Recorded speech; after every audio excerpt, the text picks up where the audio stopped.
don't subscribe to gayism as a choice because I'm not attracted by that. But I don't want to go into people's bedroom. I don't want to see what they are doing. If we want to be gays, I think it should be their own problem. I won't go ahead to be a persecutor of those who want to be together as man and man or woman and woman. I think there is too much hypocrisy about it. And we've been excited, emotions have been excited about it to the extent that we are not over it. I honestly don't see the hula value all about. Should allow them. Let's go back to our earlier story where the national chairman of the opposition National Democratic Congress, Samuel Ofosu-Ampofo, says that Ghana is now on autopilot whilst the government remains indifferent to the hardship people are going through. He opines that on daily basis, price of petroleum products and basic commodities at the markets are increased. National chairman of the opposition National Democratic Congress NDC, Samuel Ofosu-Ampofo, proposed suggestions made by Vice President Dr. Mahmoud Bawumia of the NDC not having an economic management team to brag about, which he said has performed abysmal, and as a result, they can't even remember the names of the team. He noted that the solid team Vice President Dr. Mahmoud Bawumia touted about has now turned into gas, which has evaporated, thereby worsening the economic conditions of the people. The solid team has melted and now it has become a gas. And the gas has evaporated into the air and you cannot even find it. So what's the profit a man or a Ghanaian if you can recite the name of your economic management team by rote without showing the work that the economic management team can do? Dr. Bawumia said that NDC, we cannot even remember the name of our economic management team. Granted that we cannot remember. We cannot remember their names, but we can remember that under the NDC economic management team, inflation stood still, single digit for 36 months. But in the NPP, where they can mention the economic management team of Yawasafu Mwafu and then Alantremate and Kajo whatever and what a solid team, today inflation has hit about 27%. Samuel Ofosu-Ampofo then fired another salvo, stating that the country is on an autopilot whilst the government is nonchalant to the concerns of the people. The government seems to have lost control of the management of the economy. The country is virtually on autopilot now. Prices of goods and services have gotten out of hands. And we believe that as a government in situations like this, you need to provide leadership and provide interventions that will let the people know that indeed the government has empathy for the people. But this is a government that is nonchalant, is showing that they don't even care about what is happening. You get up in the morning to go and buy fuel. By the afternoon, the prices of fuel has increased. The dollar to CD and the CD to dollar and other major currencies have been let loose, and there seems to be no end in sight. And so the challenges that we are facing now calls for deeper reflection and to look for an alternative that has the experience and the capability to manage the economy. You cannot look any further than the NDC. NDC chairman for the Greater Accra region, Adi Koka, who also doubles as the caucus chairman of the NDC regional chairman, once incumbent chairman, executives and parliamentarians protected so that they go unopposed in the party's next election in order to bring stability in the party. Because of the NDC that we want to come to power, we must protect what we have now and then do what? Add more to it. And the protection means that we must protect our members of parliament, we must protect our executives, we must protect our branches, we must protect our regional charter.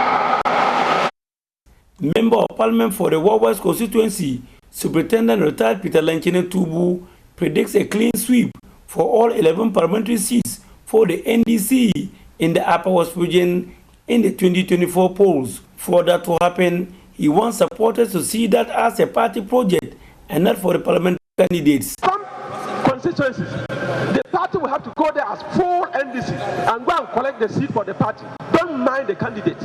The candidate alone can never win that seat. I don't want to give you examples. Today in Upper West, I'm talking about Upper West. Mr. Chairman, we have 3 seats that we are missing. 3 seats.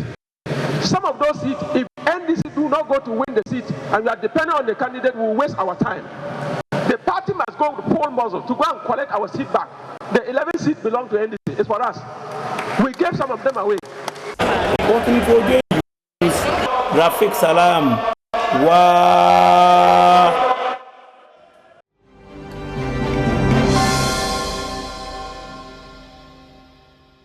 Plan International is asking governments to provide enough funding to the relevant state institutions to enable them implement child protection policies. Programs Director Alfred Jikonu says this would ensure that the Guinean child grows in a safe environment without having his or her rights infringed upon. The organization has programs running to end child marriage, female genital mutilation, and child labor. Yes, Fred Kwame Sari's report. The 2022 AU Day of the African Child was under the theme Eliminating Harmful Sociocultural Practices Affecting Children, Progress on Policy and Practices since 2013. The Volta Regional Office of the Department of Children, with support from Plan Ghana, climaxed this year's celebration with a debate between Sogakope Senior High School and Komboni Technical Vocational Institute. They argued on the topic as the policies on harmful sociocultural practices affecting children since 2013 kept the menace. Candidates of the Komboni Technical Vocational Institute were declared winners with 18 points against 15 by Sogakope Senior High School, who argued for the motion. The Volta Regional Director of the Department of Children, Israel Akrobotu, lamented customs and practices that infringe on the rights of children and advocated for a paradigm shift. Culture is not what static, it's dynamic, it changes. So we'll continue to engage our traditional leaders that those cultural practices that are harmful, if there is the need, they can modify it.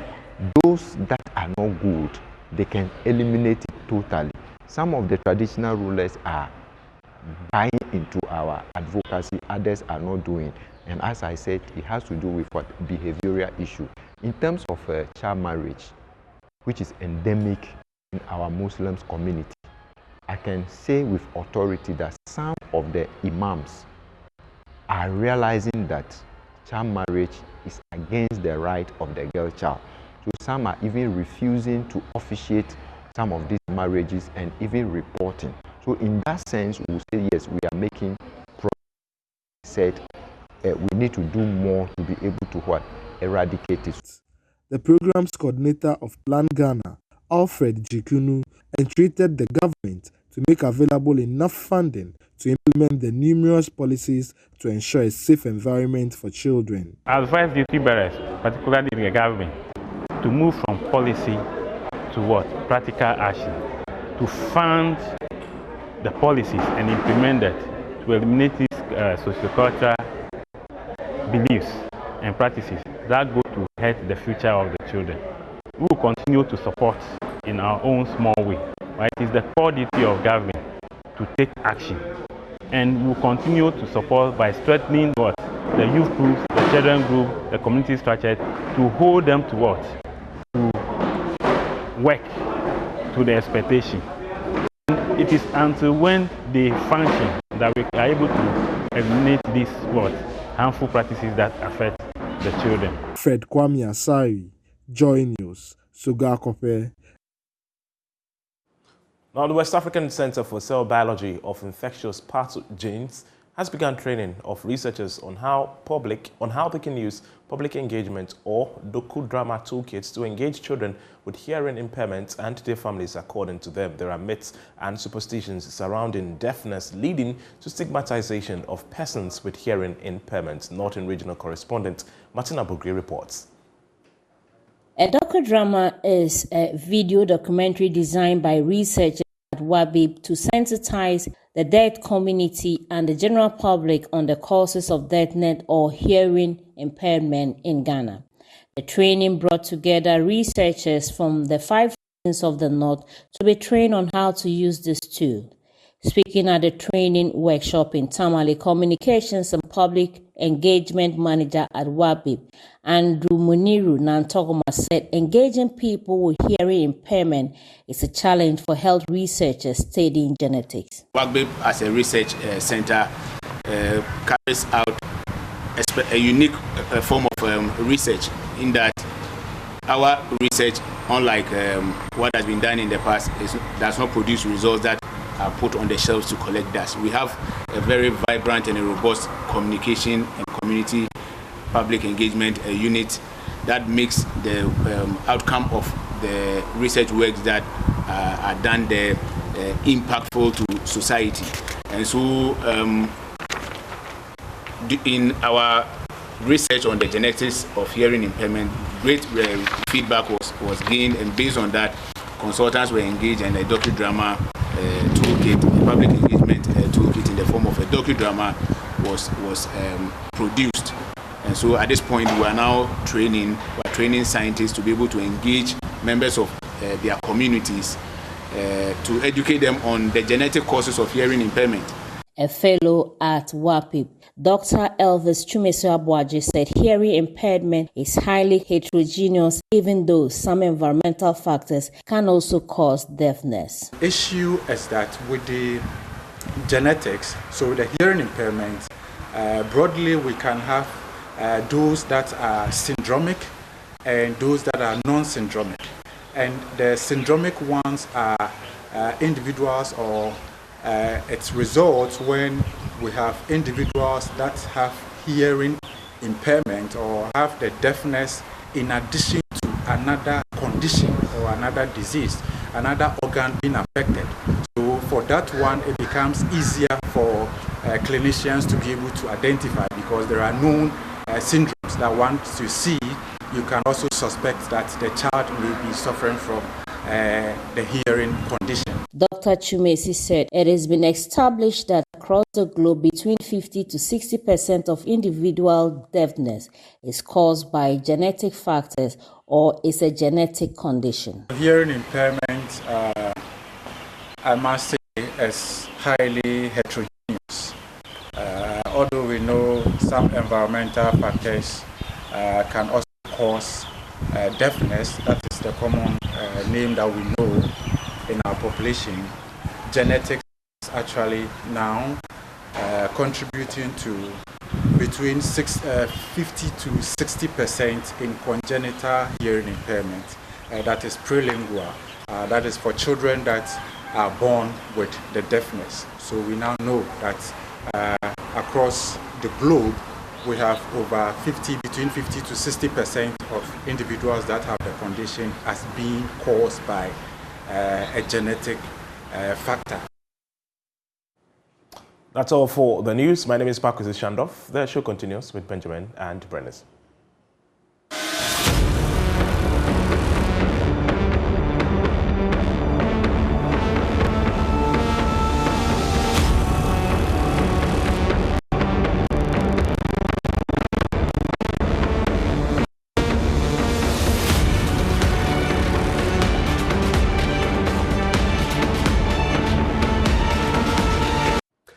Well, thank you for joining us for the news review. We get into that. We'll be joined shortly by Suleiman Brahima, Executive Director for the Center, the Media Foundation for West Africa. I hear he's joined us.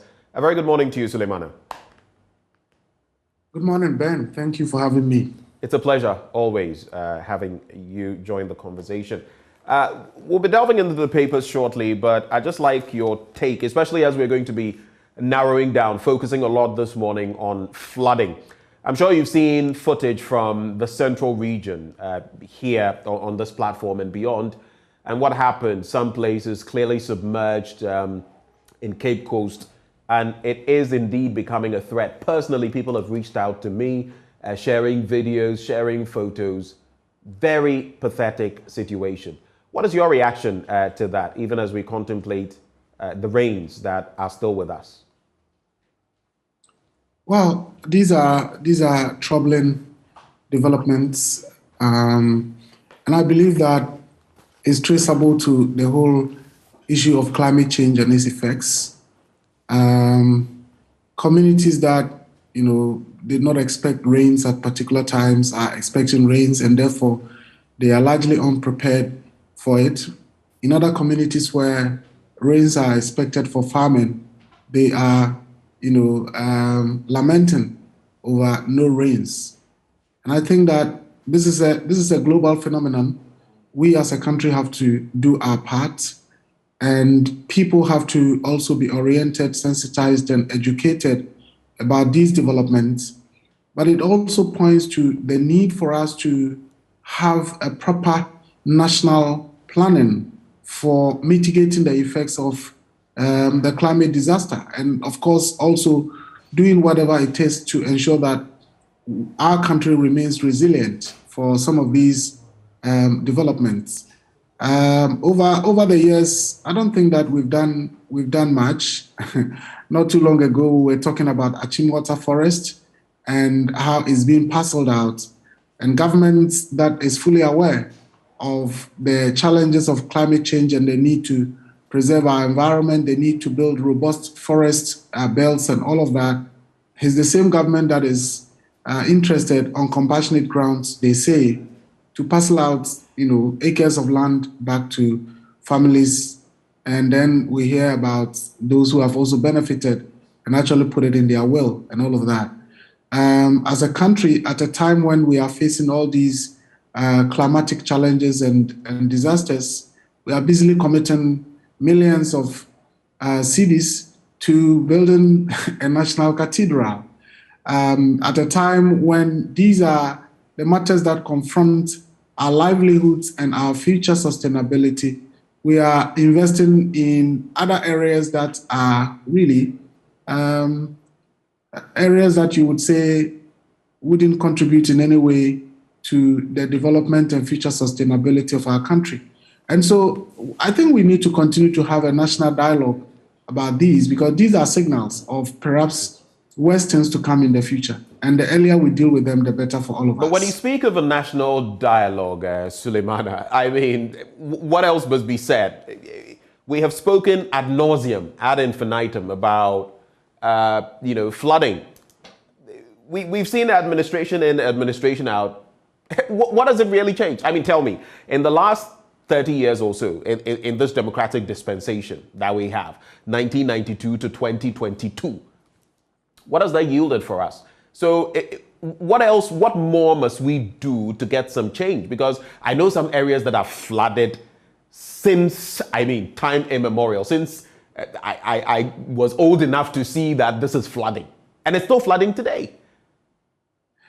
Well, certainly we cannot say that as a country we've been stagnant in terms of progress. We have seen progress in many areas. And of course, our 30-year democracy has had its own upsides. And of course, we have also seen the downsides.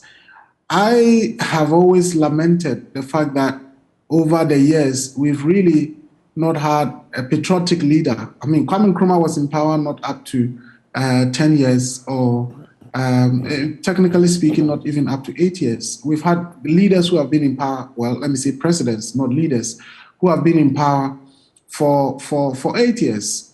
And yet we haven't seen the impact that people like Nkrumah made, even at a time when development was not as perhaps easier to do than as it is now with technology and so on and so forth. But we cannot also say because there appear to be hesitance on the part of people we elect to be leaders who end up not being leaders, not doing the right things, and for that matter, we also remain quiet. I think we have to keep pushing. Hopefully, one day we would get a president and a government that listens. I think what we have now is a government that completely doesn't listen. If it commits to doing A, whether or not A ends up being in the interest of the people, it is something that they will do, such as we are seeing with the National Cathedral. The Christian community, generally, the general public, the concern is why commit these resources of our country at this time to something like this? And yet, the government is trying to explain away. I was listening to Newsfile on Saturday, and I was really sympathizing with the executive director of the National Cathedral Secretariat, because he was struggling to explain himself. He was struggling to really justify and convince anyone, because even in terms of how much we are committing into the whole project, he was unaware and saying that, well, we would explain in a press conference and so on and so forth. I really don't know why he agreed to be on that program, because certainly it was going to be a difficult thing for him to be able to explain anything to convince anyone. And now there's even talk about compensating those whose land, whose property had to be, taken down, razed to the ground for the project to start. That's another conversation altogether. We're not even talking about the judges who are now, in other residences, whose monthly bills have to be paid in dollars, as we hear. It's a whole situation, isn't it? Well, so as I said, we have a government that wouldn't listen to the cry of the people, a government that perhaps has its own agenda, and whether or not those agenda turn out to be good for the people or not, it says that's what we want to do. And that's really unfortunate. But as I said, we cannot say because of that we should keep quiet. We just have to keep talking. We just have to keep sensitizing people, explaining to people our perspectives and our views. And hopefully that is what would eventually contribute to shaping the priorities of the next government, whether it is MPP or NDC. Otherwise, being silent, as they say, no government listens to silence and reacts to silence. Unfortunately, we have a government that doesn't even react to public outcry in terms of what our country needs and the priorities of our country. But we have to keep talking. We have to keep sharing our thoughts and our perspectives. Sometimes we may not also be right. Who knows? And the importance of democracy is to continue to have, debates, dialogues, public exchanges, and all of that. But the climate thing is so critical. And I think those of us in the media, we also do have a role to play in sensitizing people to appreciate the devastating effects of the climate issues and the need to do our part. The president talked the other day about demolishing buildings on waterways. I haven't seen any action to that effect. I just hope that it's not one of those his nice talks and beautiful talks to get the applause, but one that really will be acted upon. Right. Otherwise, we are all in for trouble, and perhaps the worst is yet to come. We've also heard the Speaker of Parliament, complain about the flooding situation and what must be done. But let's get into the papers now. The Daily Graphic, and interestingly, tied to what we're talking about, flooding. Ankafo prison flooded. Suleiman Ibrahim. I'll be getting to that story on page 16. But commercial banks not supporting agri drive, that's according to the sector minister, Dr. Akoto. There's also relief for small marginal farmers, $24.98 million agri assembling plant in the offing. India Exim Bank finances project. That's one we have to keep our eye on. And Ghana is to establish an assembling plant for agricultural equipment. It's to be sited at Esienipong in the Ashanti region. The project will start immediately. This follows a credit agreement signed between the governments of Ghana and India to be financed by the India Exim Bank. It will be executed by the Action Construction Equipment Limited of India. Now, the plant will assemble tractors and backhoe loaders and also undertake the fabrication of agricultural implements. The Minister of Finance, Ken Oforiatta, and the resident representative of the India Exim Bank, G. Selva Kumar, signed for their respective governments. That definitely is a positive, isn't it, Suleimana? Yeah, it is. I think that anything that is intended to boost agriculture in our country is a positive thing, because agric really is the backbone of our country. Unfortunately, I think that the current agric minister has really not delivered, because I think that this government, despite all the challenges with sweet talks and less action, has invested quite considerably in the agric sector. But we haven't seen that translate into a significant improvement in the agric sector. Again, that sector has also witnessed a lot of the, nice talks and all of that, jargons and slogans, planting for food and jobs, and how much a bunch of plantain is being sold and so on. And when we were hit, or when we've been hit by the food crisis, then we realized that all those things were just phantom talks. Because if indeed we were doing so well in agric, we were having this buffer stock company that is doing so well, and food is being preserved and all of that, and we shouldn't be hit by the crisis the way we've been hit in terms of food prices and so on and so forth. Where's the food that we were overproducing in the last couple of years? You can't understand. And so, any investment in the agric sector is a great one. I grew up in a family that is just about farmers. My dad, my mom never went to school, and we all grew up farming. And to a large extent, I would say my parents are still farmers, even though they no longer have the energy to farm. So I'm really passionate about agriculture. And that is why, as I keep hammering, I think the current agric minister has been a failure. Because if you look at how much has been invested in agric over the years, and they talk about planting for food and jobs and so on and so forth, one would have been expecting that our agric sector would have really, really been a booming one. Today, people are talking about the cost of fertilizer. Yes, fertilizer prices have increased globally, but I don't think that the rate of increment in Ghana is something that is really affordable. I know a number of farmers. Like I said, I grew up in a farming community, and I still maintain the links. You talk to them and they are telling you, this year we are not going to be able to farm, because we don't think that even if we have money to buy the fertilizer, at the end of the day, we'll be able to recoup our investment. Not just the fertilizer, but the other inputs, the chemicals, the weedicides. Some of them have, quadrupled in prices. Right. And so it's really unaffordable. But otherwise, agric remains our backbone. Let's get into some other stories. Like I mentioned, Ankafo prison flooded. Heavy rains in the central region have wreaked havoc, claiming one life, submerging communities, including the Ankafo camp prison, and cutting off the bridge linking Cape Coast at Twifupraso at Jukwa. That is Cape Coast and Twifupraso at Jukwa.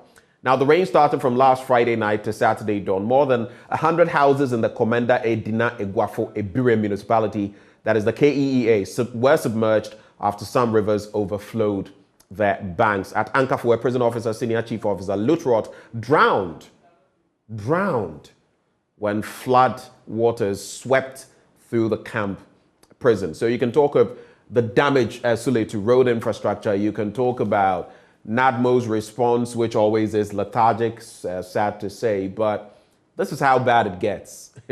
Where people who have been incarcerated are at the mercy of the vagaries of the weather. And here you have an officer, unfortunately, losing his life. I don't know what else we need before we sort of realize that this has become an epidemic, a pandemic, if you like. I mean, we're talking a lot about COVID-19 and monkeypox and all of that. This has been with us forever.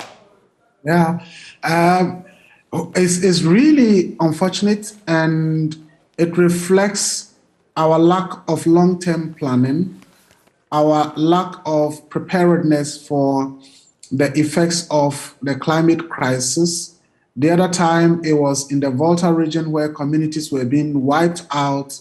Now, in the central region, prisons getting flooded, bridges collapsing, roads being washed away. And it certainly tells us that we need to begin to prepare. And the preparedness is not about nice talks about what we are going to do in the next 6 months or 3 months and so on, but really preparing for the future generation, preparing our climate resilience measures and all of that. Forest reserves are going. When we were growing, I mean, we used to use big trees as landmarks to give directions to people, and not to talk about the forests that were all over. Today, they are no longer there. Water bodies are being killed because of galamsey and so on and so forth. So we are really living a life as if there is no tomorrow. I traveled recently to parts of the eastern region, and you look at the color of the water and you ask yourself, what is this? Do we really have leadership in this country? Must we destroy everything around us because we want to get the money today? But unfortunately, that appears to be what we are in. And the earlier we prepare, the better for us. We have literally been gradually getting out of the crisis of COVID. The last time I heard in Parliament, when the finance minister was being summoned, and he did not appear, I'm told that the finance package that was being considered was again related to COVID, some $70 or $74 million COVID mitigation fund or whatever it is. And I'm wondering, are we still dealing with COVID? It's still about money coming in for people to take advantage of. If anything at all, we should be repackaging and you thinking see, about. you would think, Suleimana, along these lines, because there has not been proper accountability. If there had been, you wouldn't be saying what you're saying now. But because we are all not in the know, we don't really know what the facts and figures are. It leaves a lot of people contemplating whether all the sums we've accrued or taken stock of from the Bretton Woods institutions and other places on the back of fighting COVID have been used for purpose. Well, I think that given what we know, I really was not expecting anything like accountability with COVID funds. When COVID started and this government decided to provide what was called hot meals or whatever, I realized that, well, the corruption machine has been oiled. I mean, this was a joke to say that we are providing food in packs to people, and eventually we all heard about how much went into that and so on and so forth. So I personally don't expect any proper accountability with COVID funding. COVID really brought in a lot of funding to this economy, and I think that yes, the global effect was massive. Airports had to be shut for a long period of time and all of that.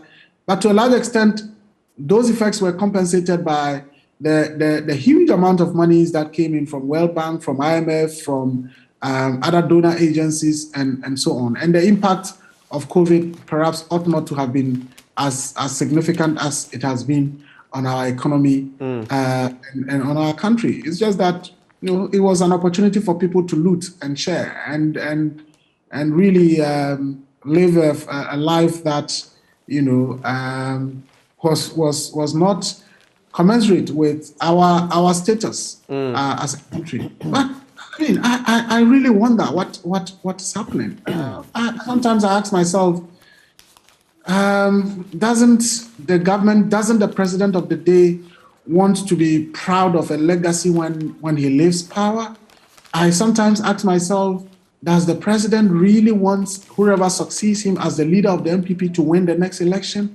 I don't know, because some of the things that are happening is almost like, look, I'm just doing whatever I want to do, damn the consequences, and it's really unfortunate. Let's get into the Ghanaian Times newspaper, Suleimana. Destruction in central region, 700 houses. That's how many? 700 houses submerged in downpour. Prisons officer drowns, like we've already mentioned to you, but the statistic about 700 houses, the Ghanaian Times newspaper captures that. There's also injured teacher seeks justice in Islamic SHS shooting. I'll bring you two angles of that conversation. So the first one, an English tutor at the Islamic Senior High School in the Ashanti region, that is Kofi Entry, is seeking justice for what he alleged was police brutality meted out to him in the Islamic SHS and police clash.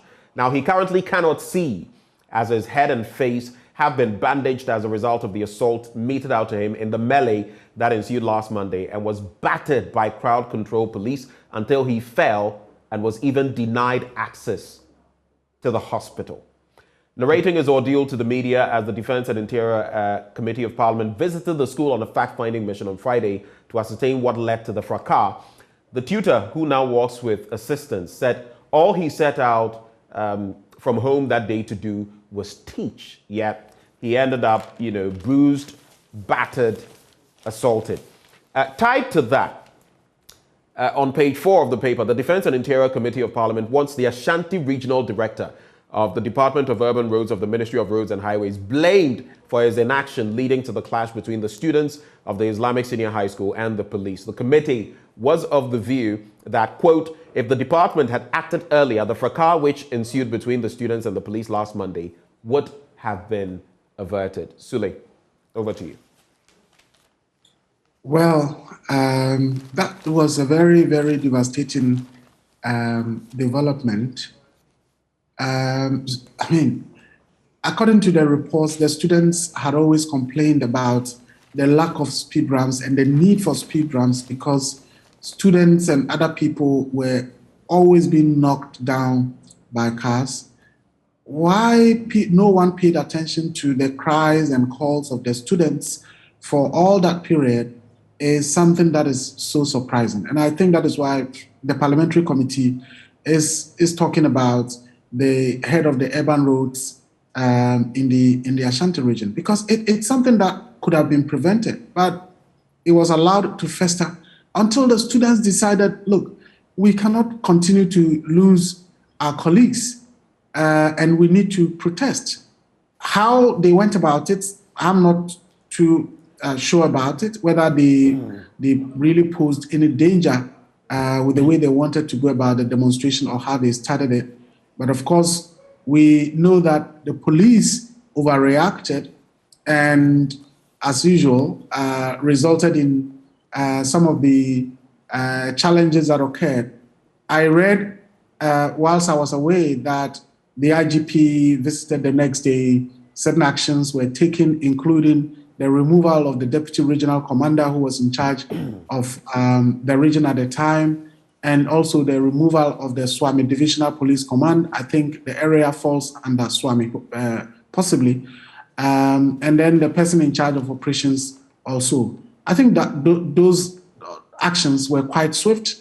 And sometimes that is what is needed to send a clear signal to others that, look, when you are in leadership position, you can be held responsible for your actions or inactions. Right. In this case, perhaps they are inactions.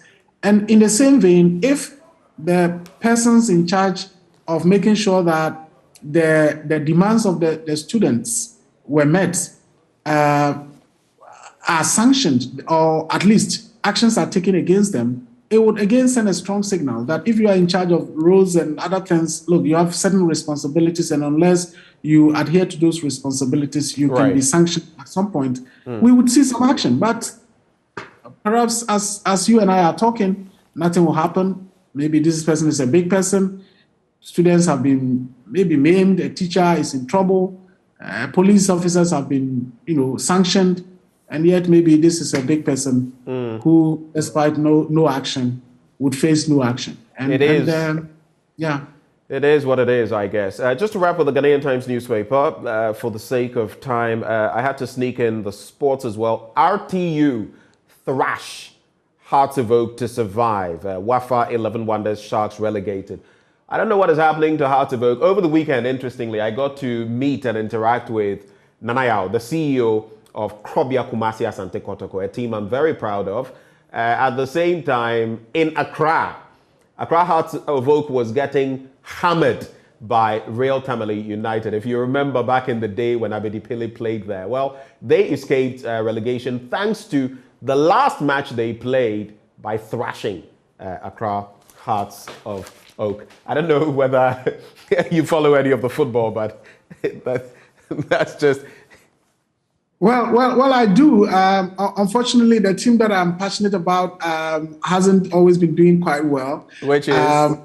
I really love King Faisal for a number of reasons. Alaji Bruza is King Faisal. One, because I love Alaji Bruza.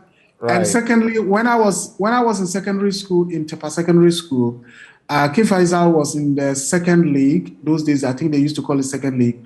And there was a team also in Tepa that played in the second league. And anytime King Faisal was in town, we would always go and, watch the match and all of that. And from that time, I've had that passion for King Faisal. But as I said, also because of how I like Alaji Bruza and the way he talks and all of that. So I've been a fan of King Faisal over the period, but the team really hasn't been doing quite well. Of course, RTU is the giant from the northern sector, and I believe that if local football is anything that the locals in the northern sector of the country would enjoy, the survival and strength of RTU is so critical. And to that extent, I think that is great news that they are doing quite well and are able to trash Hearts of Oak in their own backyard by 3-0 or so. So 4 goals to 1, actually. 4 goals to 1. And King Faisal is currently 14th on the league log out of 18 teams. Quickly, the Daily Guide newspaper, the other stories we appear to have done, but D-Day for NPP chair aspirants, and details on page 3 of that paper. Now, the Finder newspaper. Court of Appeal dismisses ENI Vital's application against High Court ruling on payment plan. President inaugurates completed $217 million phase 2 of UGMC, that is the University of Ghana Medical Center. NHIA to include mental health treatment in NHIS, that's Dr. Okoboy, and crash deaths rise to 1,140 in 5 months. There's some hope because it represents an 8.8% decline from the 1,250 killed last year, and most of the metrics appear to be going down, which is a good thing, but it's still very high. But I would like you to touch on those two. NHIA to include mental health treatment in NHIS. You know, for a long time, some of us and those in the mental health space have said, add it. It is crucial. And especially in these economic times and, the wahala people have to face, I feel it is a great step by the NHIA. And I doff my hat to Dr. Okoboy on that one. Your quick reactions. Certainly that is great news. We are in a country where I think all the time, mental health hasn't been prioritized. And that perhaps is on the basis that a lot of people, when you talk about mental health, they think, the first thing they think about is, the person who is going mad, or those sitting on the streets, begging, mentally ill people, and so on and so forth. But I think mental health goes beyond that. All of us need it. All of us, the psychotherapy, even getting the opportunity to be talked to by, clinical psychologists from time to time can be really, really helpful. And so it's good that it's added now so that you and I can walk to the hospital and decide to engage a psychologist, people who are feeling depressed, people going through trauma, and so on, would then be able to appreciate the fact that, look, it's not normal. We are sick. We don't have to wait to get malaria or feel temperature or feel pains and so on before we visit the hospital. Right. And so it's a positive development, and I, would want to commend Dr. Okoboy for his leadership in that, and making sure that is going to be added. It's really positive. All right. I want you to reflect on two stories in not more than 2 minutes, so we can wrap in the next 2 minutes. The Custodian newspaper, Ghana has best fuel in West Africa. That's according to the MPA. Pictured there, the head of quality assurance, Mr. Said Ubeidallah. What he's not telling us, though, while he speaks about quality, is that we have one of the highest prices of fuel on the continent. If you look at our minimum wage, $1.30 something, compare it to South Africa's minimum wage of $11 something, and you are buying a liter of fuel at $1 something, then you realize your entire minimum wage is going into purchasing a liter of fuel. And we have one of the highest, I think first or second in Africa. But tied to that, leave gays alone.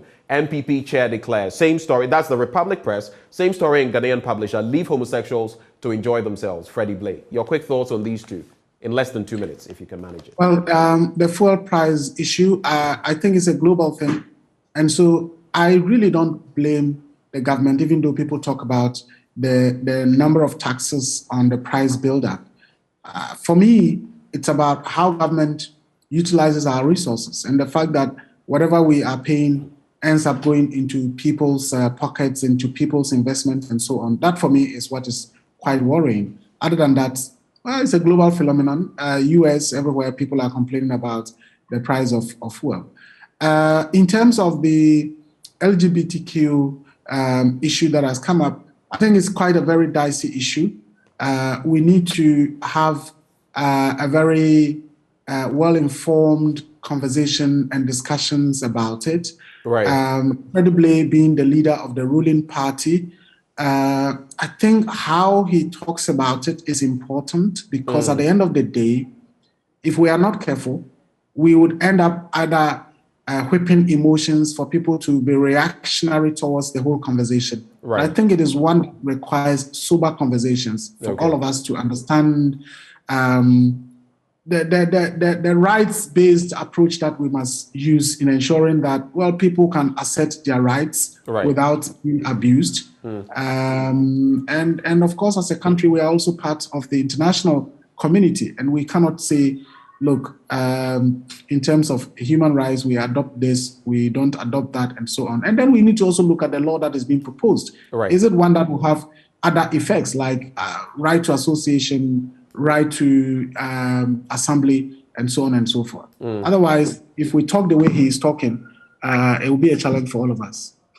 Suleimana, thank you so much for joining us. Next time, we'll be speaking some French. I spied your French dictionary right next to you. So next time, we'll have a conversation in French.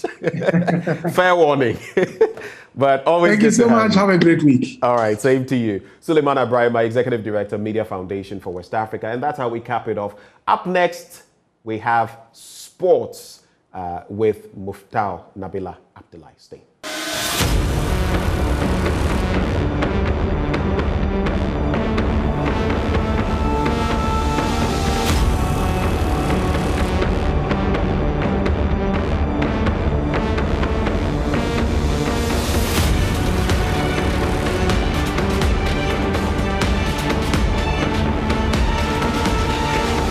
Hello, good morning.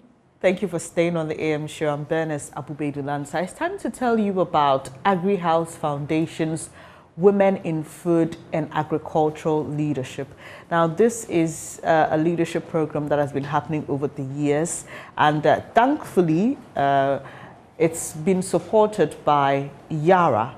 And today we have the West African Regional Director of Yara International, Dankwa Adoyobo, here in the studio with us to tell us more about why the focus on women in agriculture. Good morning. It's great to have you. Good morning. It's good to be here. All right. So let's start off on that point.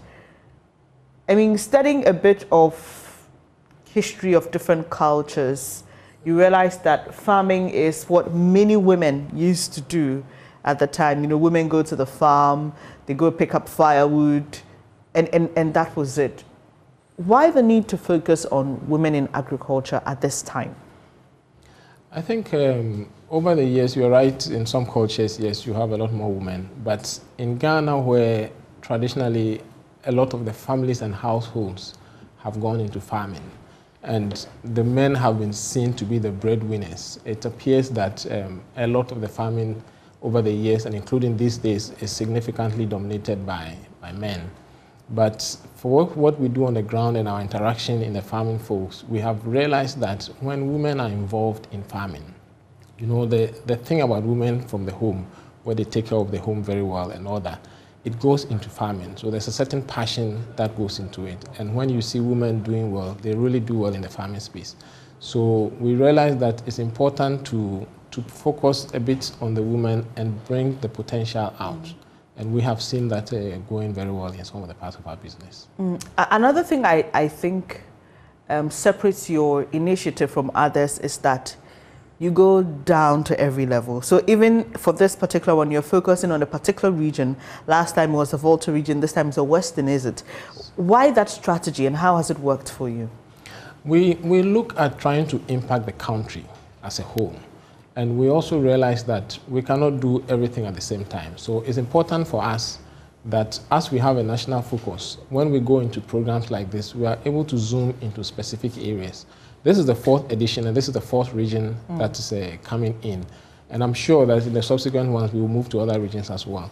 So for every edition, we create the opportunity to zoom into a particular region, because the potential nationwide is very huge. And we have seen good results from the various regions that we have worked in. And you have specialized programs that you've done in every district. Just tell us how they've impacted the women and what you've been able to achieve. So some of the specialized programs we have done in the districts in the past, and also we continue to do, has been like crop clinics, you know. And clinic is something that people can relate to, right? So crop clinics means we go into a community, we look at the main crops that are grown in the community, and we open up a clinic and actually allow the community to come and interact and talk to us about the crop. So we're teaching them on best farming practices, the right seed, the right fertilizers, you know, for the various crops, so that they can improve their yield and the productivity. We also do a lot of demonstration farms around the country, which is owned and driven by the farmers, to use that to educate and build capacity for the farmers. And through those, we have seen that we have helped farmers, including women farmers, to more than double their yields over the years. Okay. In fact, the averages of some of the farmers we work with is higher than the national average per acre if you talk of maize and rice, for instance. And we have seen, we work with different women groups that we are able to also test the results. For instance, we work with the St. Cecilia cooperative, which is from the Upper West region. We work with Development Action Aid. They cover Greater Accra, Eastern region as well, and Central region. And I have been in contact with the Widows Association in Tamale, for instance, which is also a women group. And the work we do with them, the support we give them, the training we give them is showing results, and it's helping them to be more productive. And of course, it means it's also helping them to have income that can be supportive to the households. Now, when I say you, I mean your organization, YARA, has been supporting the WOF Agric, that's Women in Food in Agricultural Leadership Training, since its inception, and even the Gold in the Soil Awards. You've been to many parts of the country, like you've highlighted earlier. And per what I've been reading about the work that has been done, a lot of women have been discovered, supported. What have you learned about women in agric as you go? And let's even examine or focus on what their situation would have been but for the intervention that WOF Agric and YARA gives them.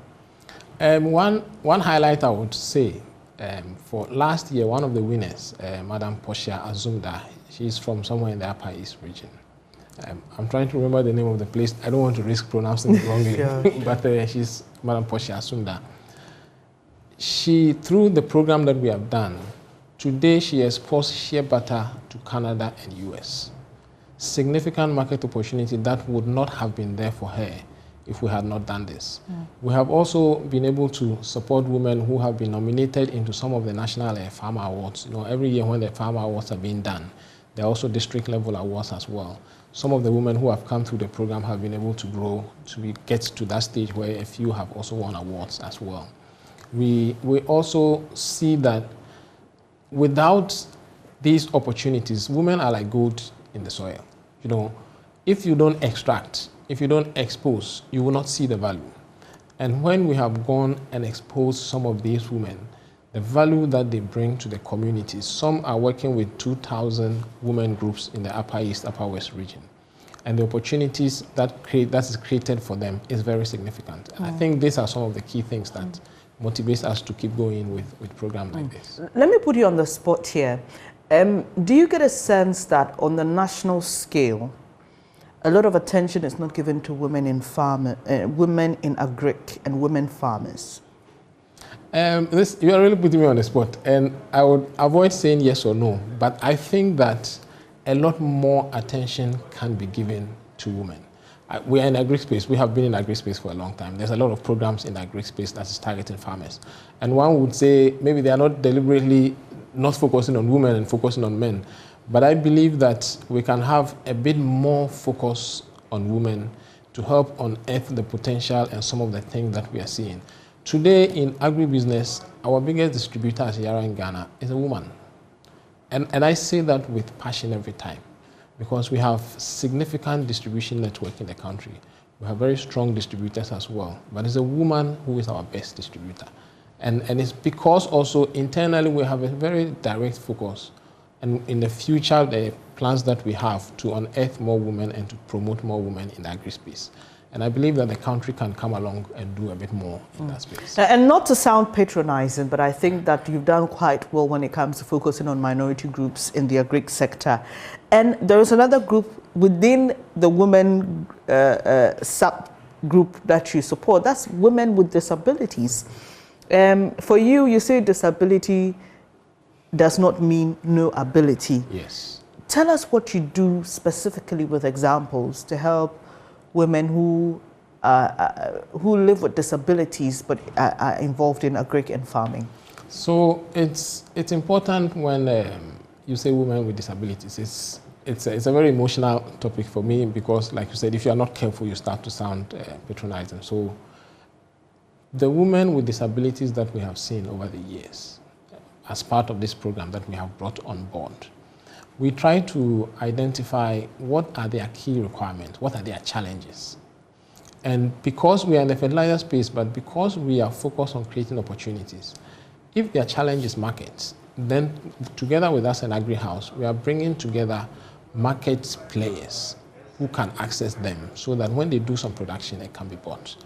If their challenge is about knowing the right practices to do, then we have the expertise that we go in on the ground and spend time and educate and guide them.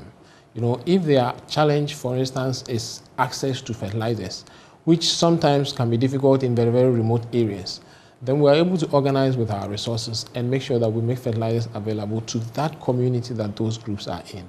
So we are trying very specific to make sure that we are addressing the needs that they have. That's what we are, some of the things we have been doing. So let's think futuristic. Where do you expect to see this whole initiative, Gold in the Soil Awards, War for Greek, in the, let's give ourselves 3 to 5 years? In the next 3 to 5 years, I would like to see that women in agribusiness, and I'm thinking beyond farming. Okay. I'm looking at agribusiness to say the whole agri value chain. So of course, farming is part of it.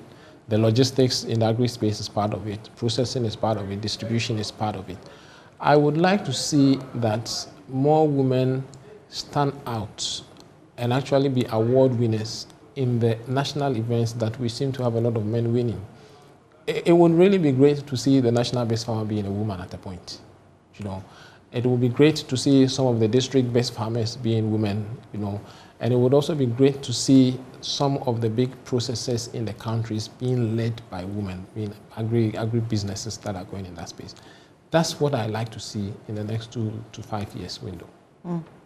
Mr. Yobo, the theme for this particular edition of War for Greek and the Gold in the Soil Awards is Agri-Woman, Recover, Grow, Stand Out.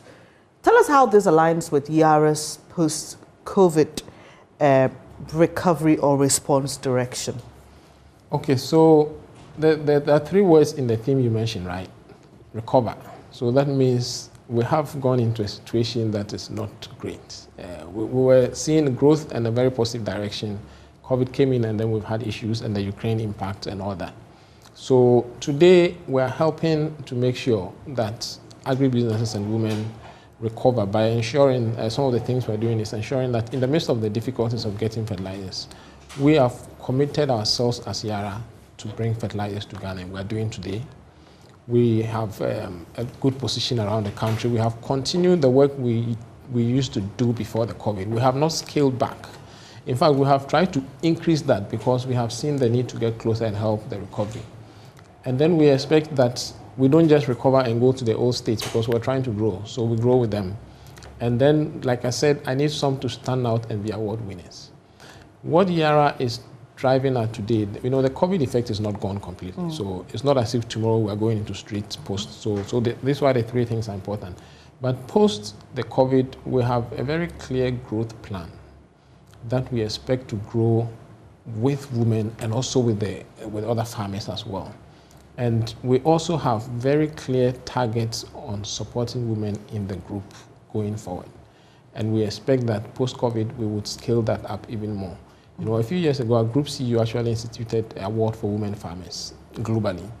And I'm happy to say that some of the women farmer groups we work with in Ghana won the awards. Globally? Globally, yes. They won the awards. That's impressive. That came, and we had to give some things out to some of those farmer groups. And we will continue that drive post-COVID so that we can bring out a lot more. So there's going to be a training session for about 300 women, we understand, in the Western and Western North regions. There may be a woman farmer watching us, or there may be somebody who knows a woman farmer and says, oh, I'd wish her to be part of it. Is it too late? What are the processes if someone wants to be part? It's not too late. I believe that AgriHouse is promoting a lot on how to join and how to access the event. It's not a closed event as in with very limited number of people. It's just that the commitment we've had is around 300, but I think there's opportunity for more people to come in.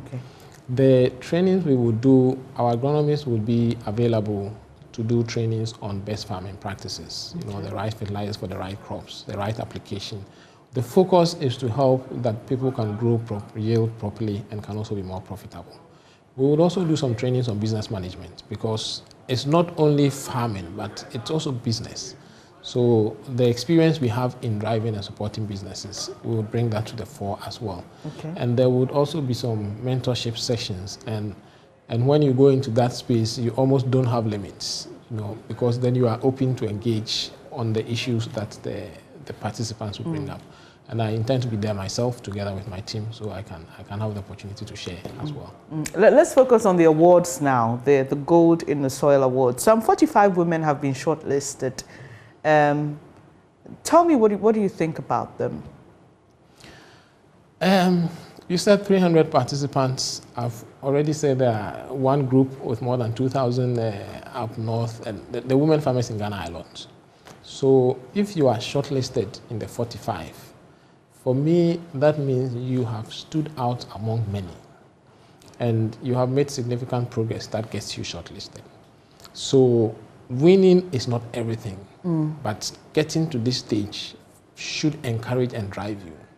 And whether you win or not, you have already won by being in that list. And whatever you've done to bring you there, we should encourage them to continue and go to the next level. And of course, there would be winners among the 45, and I would like to appreciate them in advance and wish them well.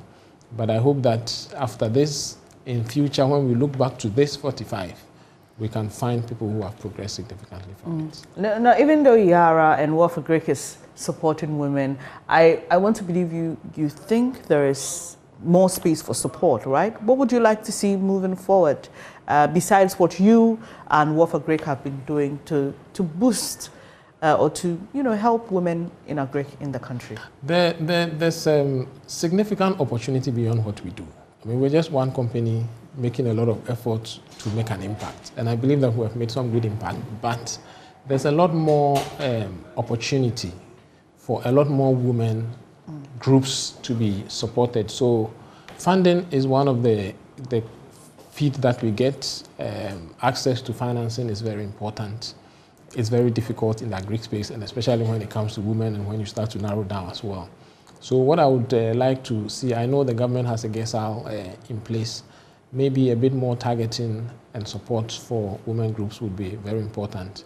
Access to market for some of them is difficult. They produce and they sell in the local markets, and the middlemen are taking spaces, and sometimes products are going bad.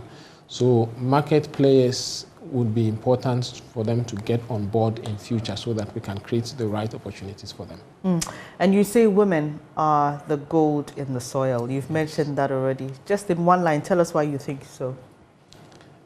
If you take the concept of gold in the soil. When you extract it, it creates wealth, it creates value. And if you have the right support for women, that's what you create for the community.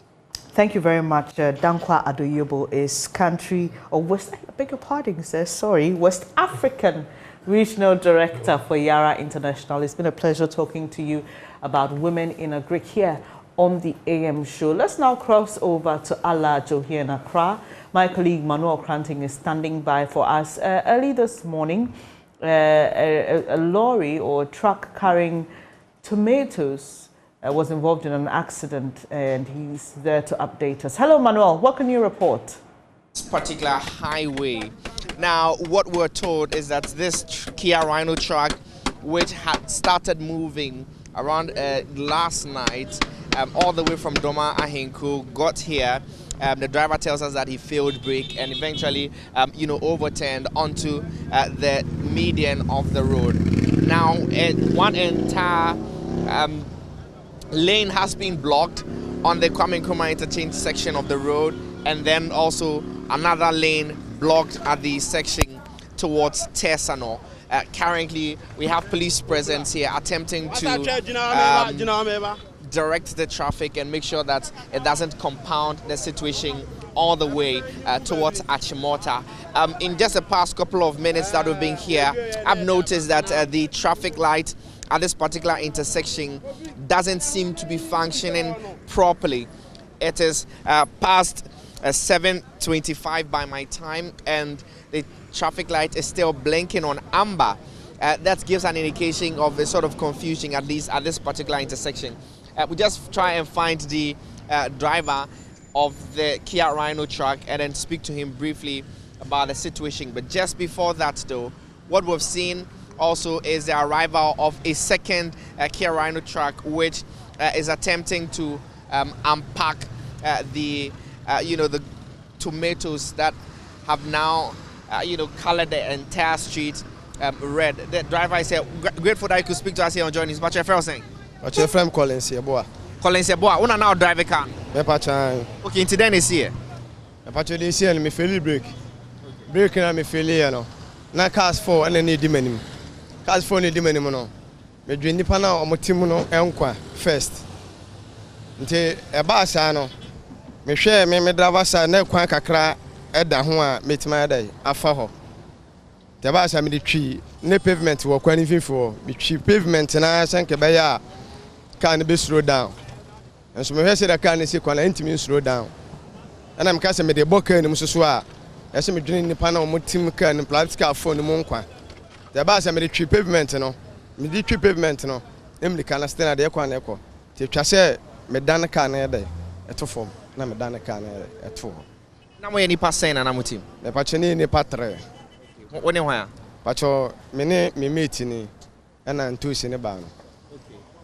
Na ntosi mu different fa. Pa cho different do man nkru. Time be na mo 2 ye.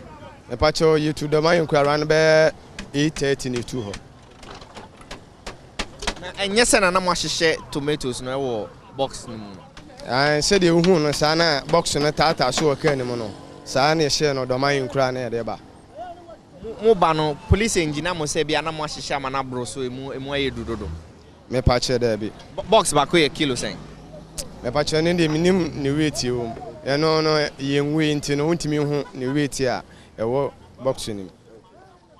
Inti munim inti boxes ni na sen. Box ni nyina 60 eno wo. Bako 60. Pa che. I see. Inti me hu say yi as a bumper na bibi na da ho no. No so if you fire car no. Pa che e me car na nim bumper. What the tree baby? I me the tree ye pavement no. Na man nim bumper na waye. Amoka bia. Me pa che car ba ko na car na ye 4. Me save 3 ama na car 1 na car no. Okay, car na wo car no car ba ko. Car ba ko. Dem mutinka anti police for dem na makacho. E ba che ye ba ne de o monka bia nkyere. Ase you can a tour from Nintus in a sugar and one boy no moody. Teja almost by so more barber boy, Sebaya and two snare sugar, Yetimasana, Yakaka Neswo. Okay. 9 toes run and Casawa him. But you two run Casa. Okay, so we're just learning that.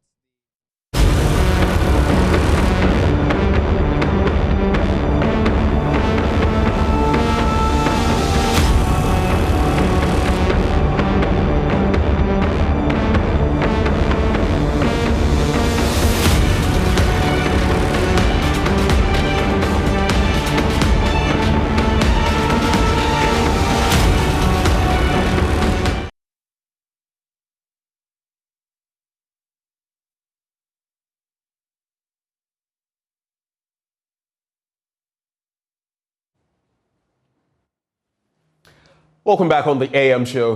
Thank you for staying. Now, even as we talk about that sad incident, we're going to be focusing now on waste management on the back of the flooding we've seen and how it has exposed us when it comes to our drainage systems. It has washed so many things onto our streets, markets, and all of that.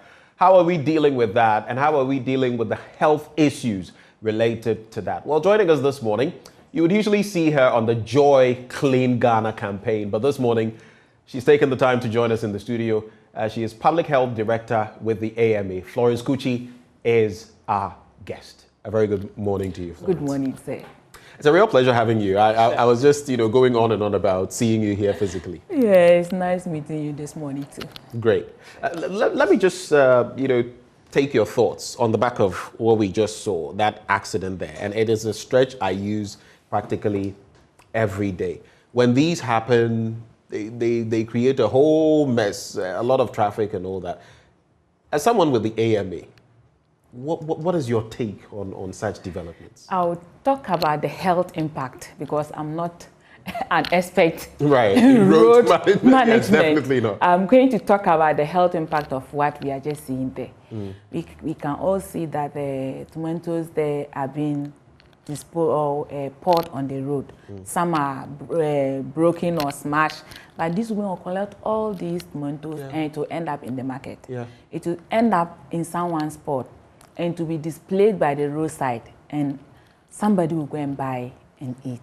And at the end, there will be food poison, and you will not even be able to trace where this thing is coming from. And that is where we find ourselves. So you're saying just being exposed like this can lead to food poisoning? Because guess what? While I was coming here this morning, I saw exactly that. In fact, part of why the stretch was blocked was that some people were trying to gather the tomatoes back into the crates and all of that. Why am I saying that? When it rains and there's flooding, there are a lot of microorganisms, viruses, bacteria, and parasites on the environment. They can stay there for at least more than 10 days if not disinfected. But these tomatoes has been poured there and it is going to mix with these bacteria and then other parasites. And when bacteria react on tomatoes, it starts to get rotten. When it starts rotting, this woman will put down and say, it's apotoye. Then people who are selling kinky, rice and other things, that because it's cheap, that is what they're going for. And definitely is going to end up in a food vendor spot. And an innocent person is going to patronize it. So I'll plead with my colleague officers at that side who is in charge there to try as much as possible to get there and see what is happening so that we can at least break the chain of any transmission of any disease that could lead to this issue that has just taken place at that place. Yeah.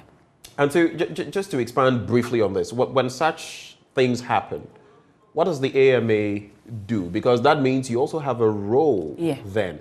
Apart from the traffic wardens and the MTTD who will be there to do what you've seen them doing, what does the AMA do when these things happen, especially when they are, conveying food items? Yes, so these days, just recently, there's this food safety guideline that was launched by the Ministry of Local Government, where the environmental health officers belongs to. Though we don't know whether we are there or we are not there because we don't even have a head at the local government ministry. Wait. When you say you don't know whether you are there or you are not there? Yes, because we don't have a national head. We should have a national head at the ministry. Then you know where you belong to.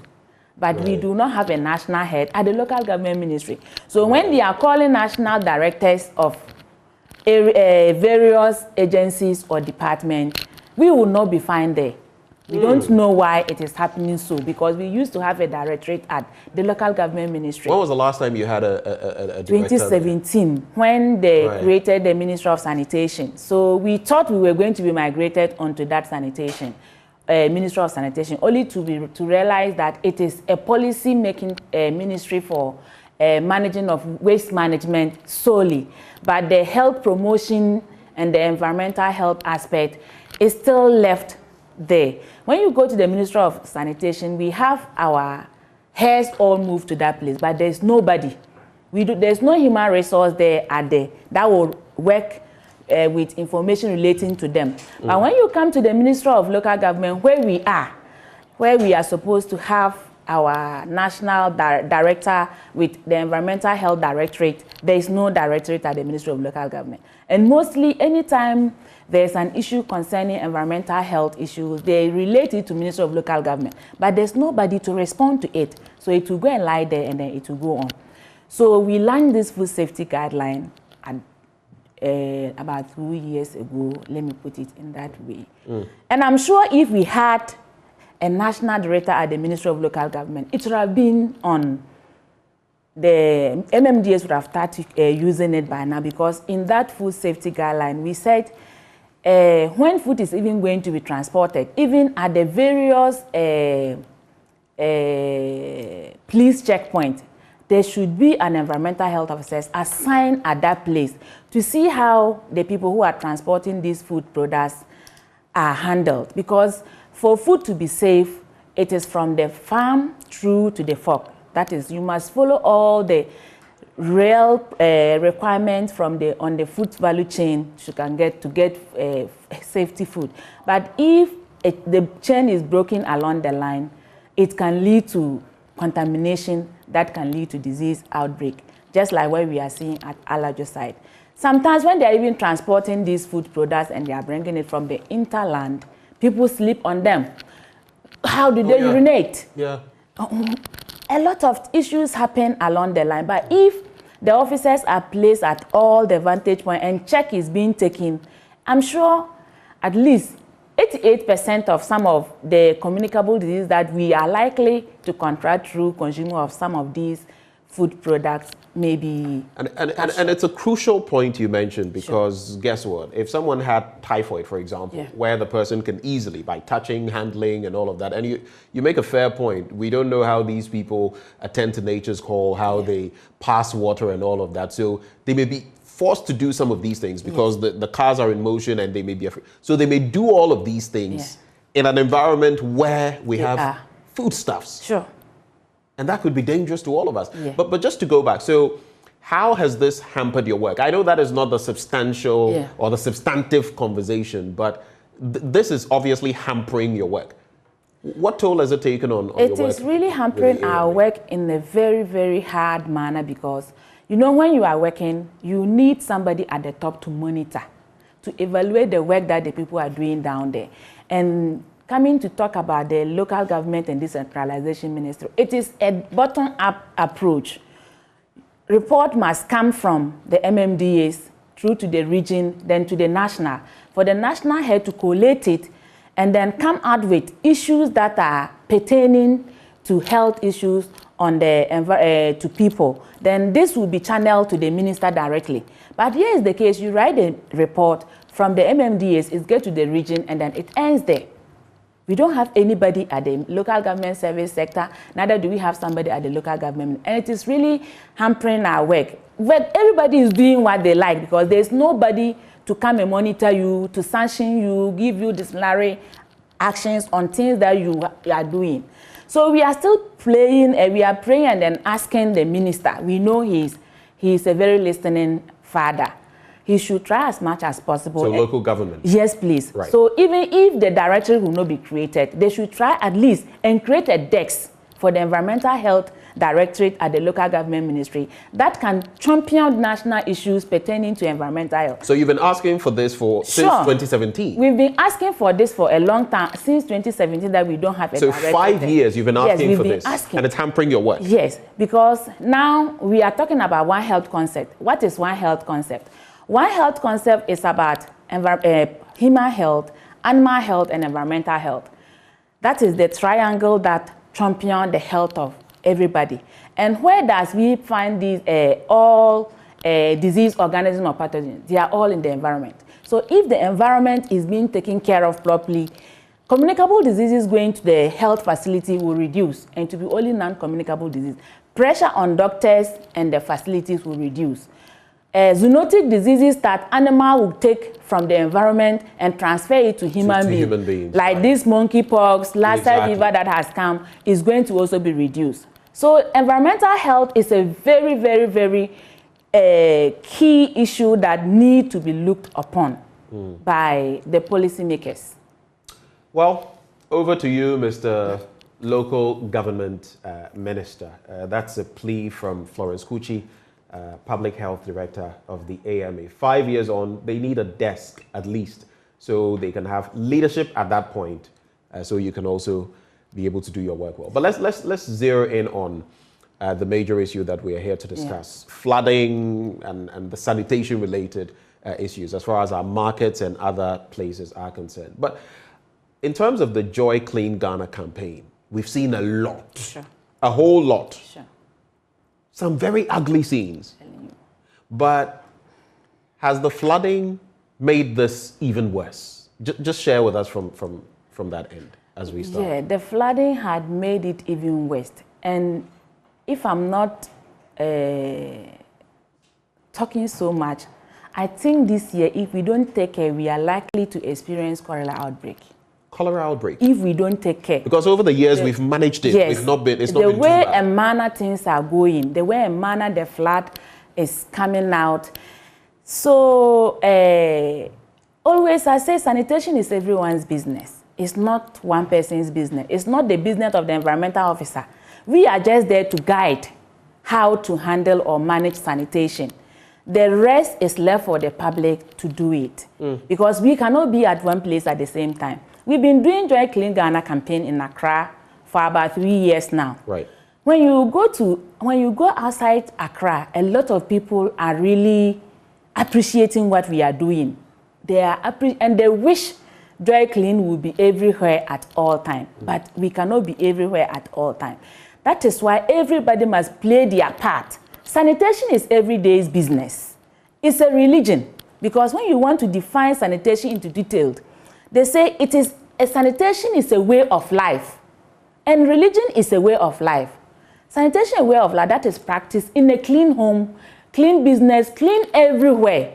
And I'm just cutting it short. I'm not going according to the World Health Organization definition. And being a way of life, it must come out from us, within us. They say cleanliness is next to godliness. Sure, cleanliness is next to godliness. So if you sit in your house and you expect me to come and tell you to clean, it means you don't even know why you are on earth. That is it. So you go out, you take action against people, they go back and do the same. And we are just doing merry-go-round on sanitation. When it starts raining, that is where people will start to dispose of their waste through the drain. In Accra Metropolitan Assembly alone, we generate 2,500 metric tons of waste per day. Daily. And out of these 2,500 metric tons that we generate, about 2,200 is being collected to the waste disposal side. The rest we see there is just the 300 metric tons, about 12% that we see out there. And that is what is causing the problem. One reason why we even see the 300 metric tons still there is because distance, proximity of the final disposal site is another thing. So AMA, we are trying as much as possible to come out with community or household source segregation. When you segregate your waste, it reduces the volume of waste that is being generated. I know that's something that not too many people are very familiar with, segregating plastics and all that. So we are still doing the sensitization, promoting, creating the awareness in the community. We even started some piloting at some street because we are coming out with this area we are going to name free zero waste street that you can go through from that lane to a lane and you wouldn't see any waste anywhere. So we've started with the piloting and we will roll it out very soon. Oh, so you'll go around and yes. particular streets that sure. you're able to get to adhere sure. strictly to it. Sure. You will name them zero waste streets. Yes. Have you got any yet? Yeah, we have selected some streets. We are on the pilot in the Palace Street around Kaneshi. Okay. North Kaneshi area is one of the streets that we have identified, and we are working very tightly with the landlord associations, and they are very happy. They are buying into it. So when we are interesting that you've got a place in Kaneshi, because I know that is one of the flood-prone areas. So when we are able to come out with that and then it is done, then we'll replicate it in other areas. And I think through that it is going to help us in the sanitation aspect. When we are able to do that, for the drains, the government is also trying as much as possible to construct as many drains that they can. If they are supposed to expand, they will expand. That is why they have come out with this Garrett project. I know you've heard of the Garrett project. Yes, though they are into constructing drains, tunnels, to ensure that we can have easy flow of runoff water. They are even likely to build some retention ponds somewhere maybe around the hilly side. When it rains, it's not only water from Accra that flooding the area, but water that is coming from the Equiapin Ridge down is also another point. Formerly, when the town and country planning were used to demarcate or plan the country, there are areas we call the wetland areas. These wetland areas were not just left there for being their sake, no, but they were there to receive all runoff water. So that when the runoff water gets there, it will stay there for some time there to percolate through the environment as time goes on. But most of these wetlands has been patronized and are now becoming built-up areas. So when it rains, the water has nowhere to pass than to come to a place. And we know that flooding is an effect of climate change. Yes, it's an effect of climate change. And we are all in climate change. So how do we manage this effect of climate change? That is where we are now. That is where we are now. And it's interesting because I just did the quick calculation of the 2,500 metric tons that we produce per day. That sums up to almost 1 million metric tons for Accra just in a year, 915,000. And that gets me thinking. So about 12 to 15%, well, is left over. That is what we are not able to get to the right places to whether incinerate or whatever. But that takes me back to the retention ponds you spoke of, because I had an interaction recently with Engineer Mahama, and he was talking a lot about this, that look, first of all, you know that per the latest releases we got, the Auditor General's report and all of that, out of the 18 targeted retention ponds, none has been constructed. That's the first point. Then you have to deal with the fact that desilting and others is not up to the level that, look at the Odo, for example, and the desilting, a lot of it is taken over by sand. So a little water, and then you have flooding. How have you dealt with the situation on the back of all these challenges? Because it appears your work has been made very difficult. So we are also still talking with engineers that are building drains. That as soon as the drain is done building, we can plant green grasses like the carpet grass along the drains. So that when it is raining and the silt is coming, the grass will trap the sun. The sun will not find its way into the drain. Then we can have the runoff water. But if we build it and leave it like that, as soon as there is heavy downpour, all the silt, the sun will go through the drain and then it will be silted. We desilted. But let me just ask you, the grass would also require sand. Will that also not contribute to? Yes, but you know when the grass grow, they trap the sun. Mostly when you want to check erosion, you grow grass to check the erosion. Yes. So that grass will be of help if we can do it. Or we can use sandbags. Yes, sandbags. Yes, as an alternative to place it along the banks of the drains. That will also help. We are just looking at alternative that we can at least try to cut down a little bit of the flooding that we have. Now, another thing is, gone were the days when our parents were building. They used not to tile all the compound. But now, it's a new trend. Yes, but now it's like anybody who is building think I have my money, the land is for me, so I can do whatever I want to do. In the AMA, our building code, we said if you are able to release or to leave 30% of your land for greening, the permit you are going to pay will be reduced for you. Oh, really? Yes, it will be reduced for you. Are people aware of this? Yes, we've been talking about it, we've been announcing it. You know, AMA used to be a large AMA, but now it has been reduced to 3 sub-metros. Though it has been reduced to 3 sub-metros, the waste hasn't reduced because the AMA is still the central business district. That is why we are still experiencing what we are experiencing. So if you are able to reduce, let me say, 30% of your land for greening, it will help in percolation of water when it rains. But if you tile the whole land and then it rains, the water will have nowhere to go through. It will be on the surface and then it needs a place to go.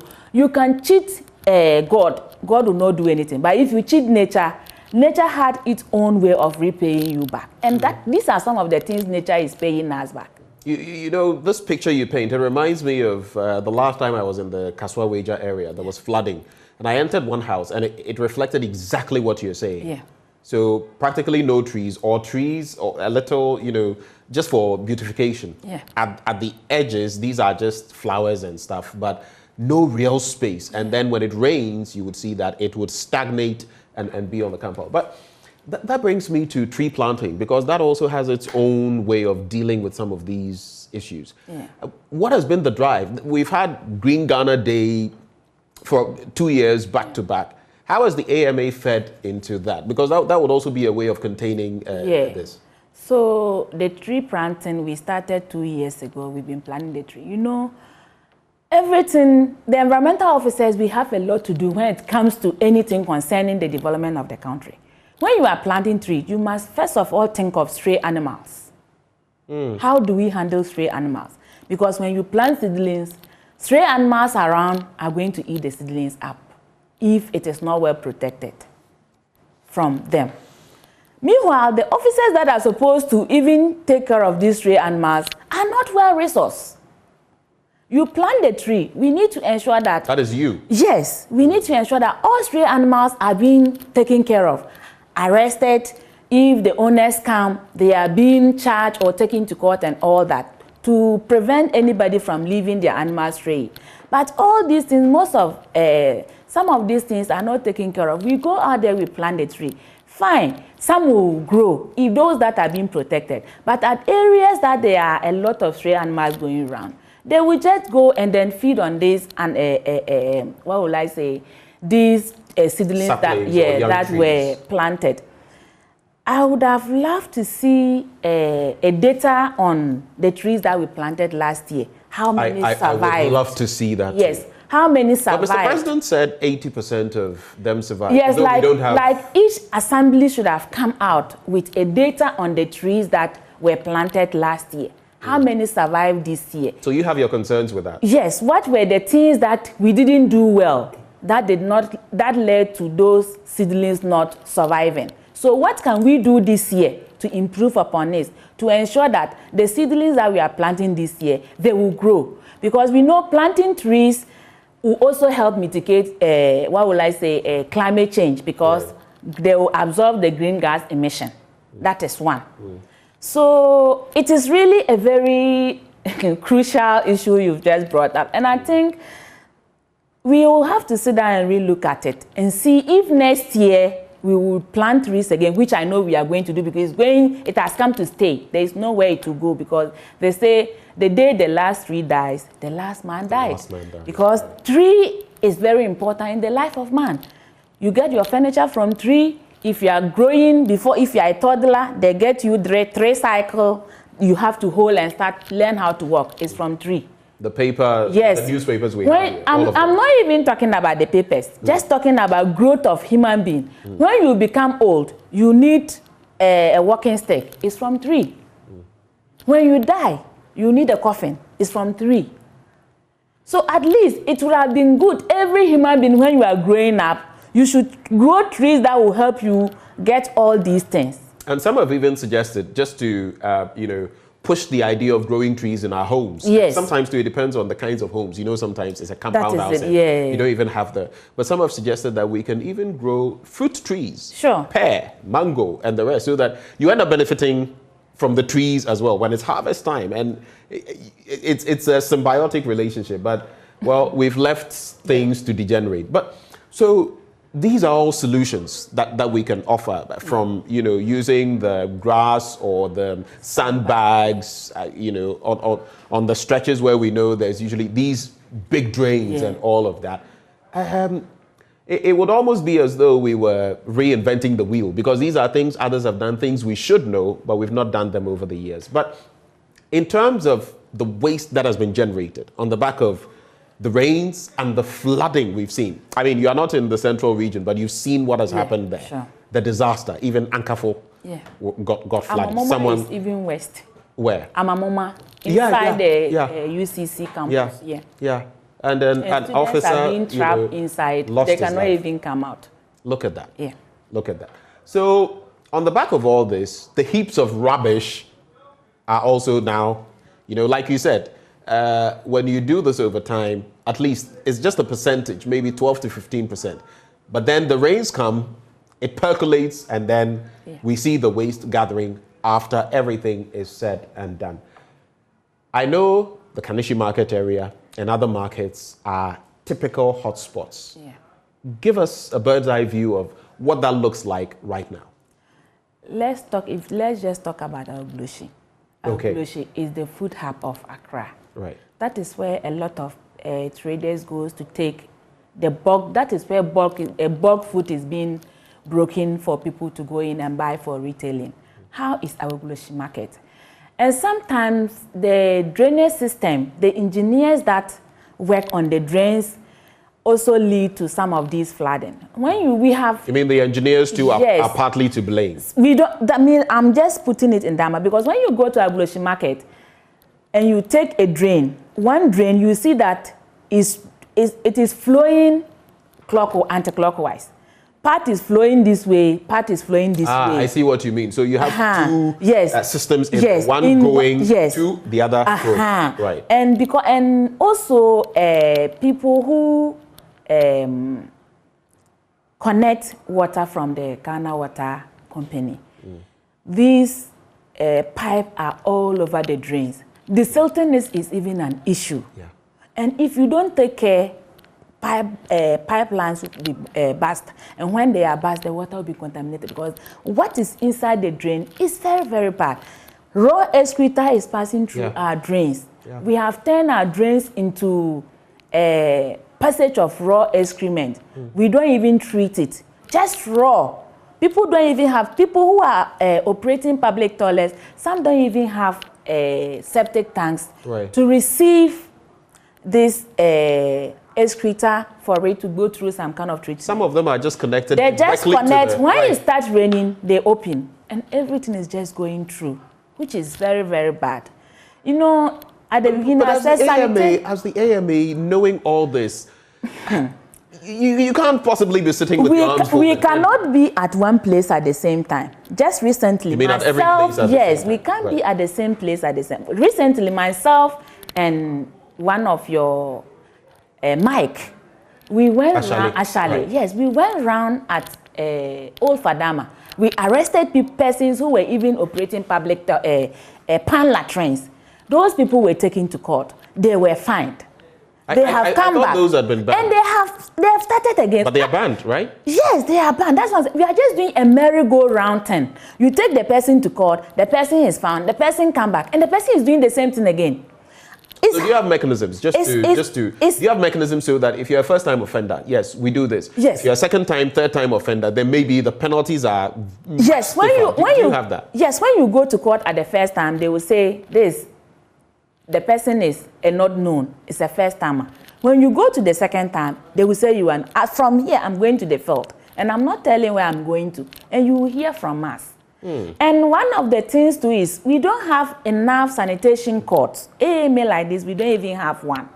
If you have enough sanitation courts, it's just a matter of going to the field with the vehicle. You arrest the people, the prosecutor is at court. You are sending the people to court. At the end of the day, the number you send to court will be much, but one court at a far place, you can't carry a lot of persons to the place. You can't even arrest somebody today and send the person to court. Where is the court? We have one of these courts, one of the sanitation court is at La.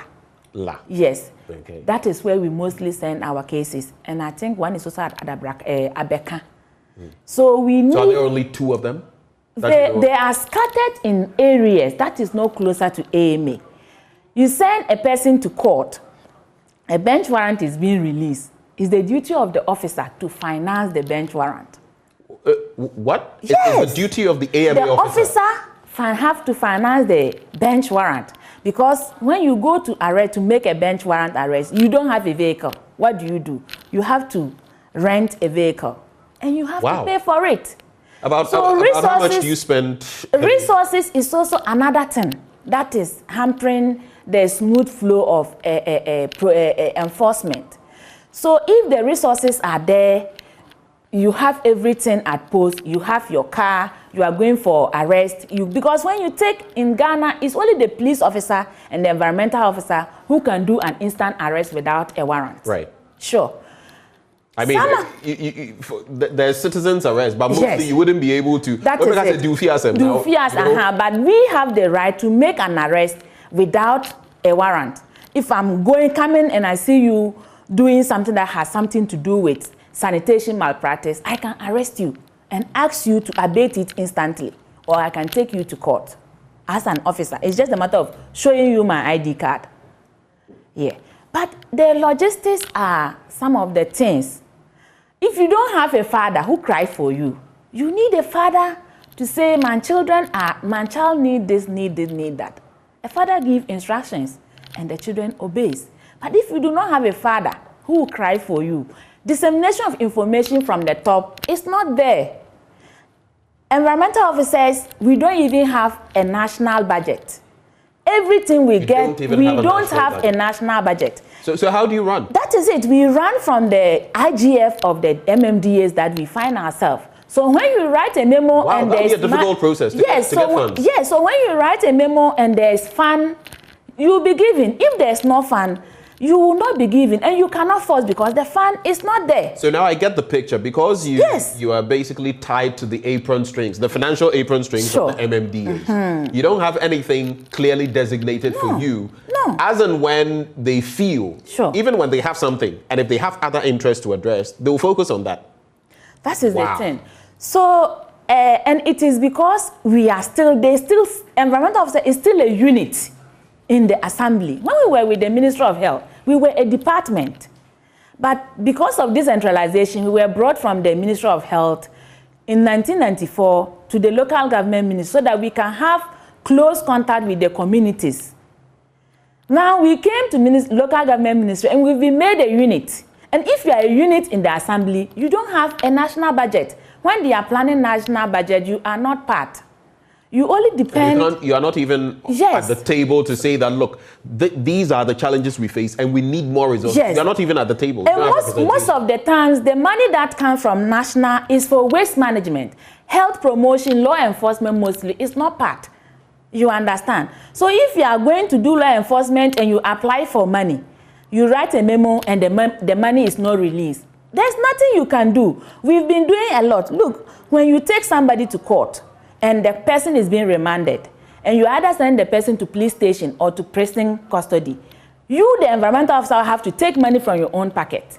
So that brings me back to the point. Yes. About how much, when you were talking about the warrants and all that, about how much in your experience you can spend not less than, let me say, 500 cedis on a case. 500 Yes, cedis. if you want a case to go stream, you can spend not less, because all the printing you have to pay. There's no money for that. Your boss has written a memo, and the money is not there for your boss to give you.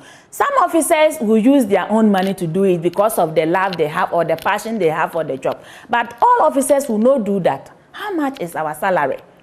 So we all, environmental officers, not only those in AMA, environmental officers throughout the country, we are tight, our mouth is being tight. We cannot talk because we are going through a lot of stress.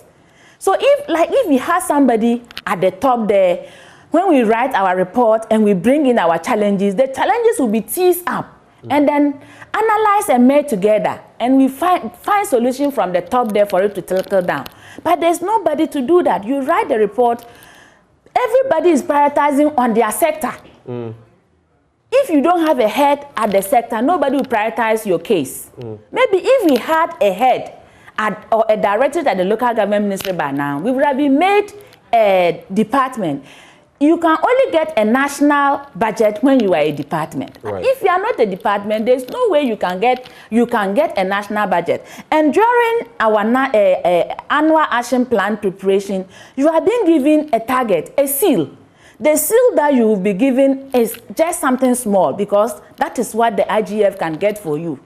And you can't do anything more than that. You know, and this brings to mind, so even before I get into that very quickly, have you personally had to do this before? You know, yes. To secure a warrant, spend about 500 cedis. I am telling you, I have done more than that.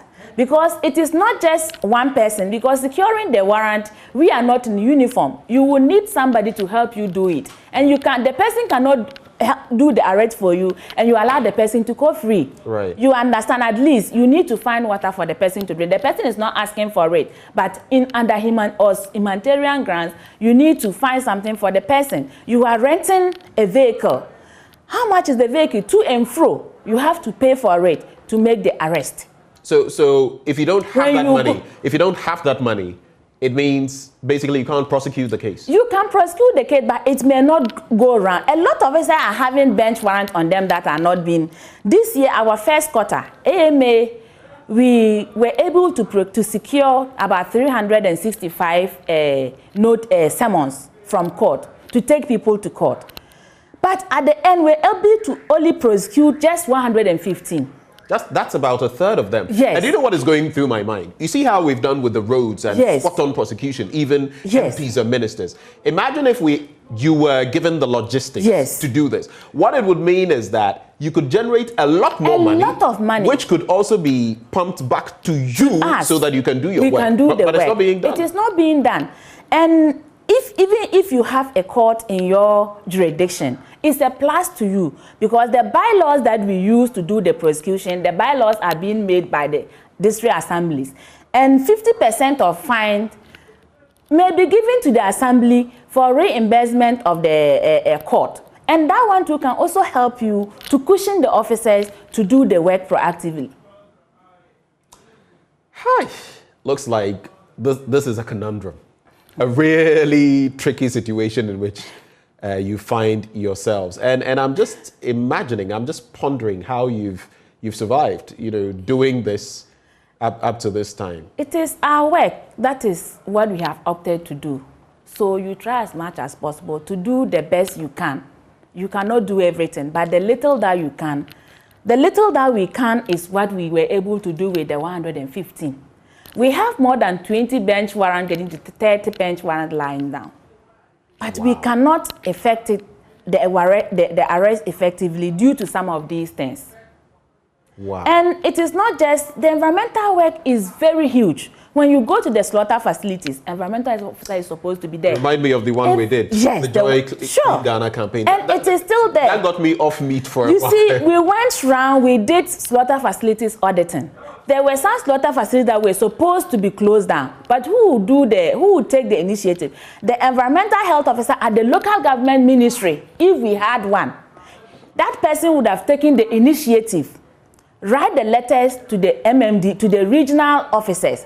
Then they will trickle it down to the MMDAs, telling them that this facility is supposed to be closed down, this facility is supposed to be closed down. But because we don't have a head there, if you take me who is at the MMDA and we go around to do this auditing and come back, I can just come and report, but I cannot take that national action because I'm just an officer working within the MMDA. Florence, I want you to do something, even as we get ready to, you know, get into other views quickly and wrap the conversation. But I want you to do this. This is about the third time you're mentioning this. Yes. I want you to look in your camera and address the powers that be on this substantive matter.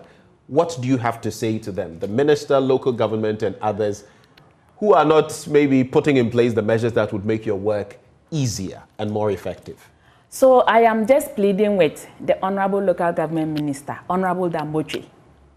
I am pleading with him. I know he's a very listening minister. His ears are always on the ground.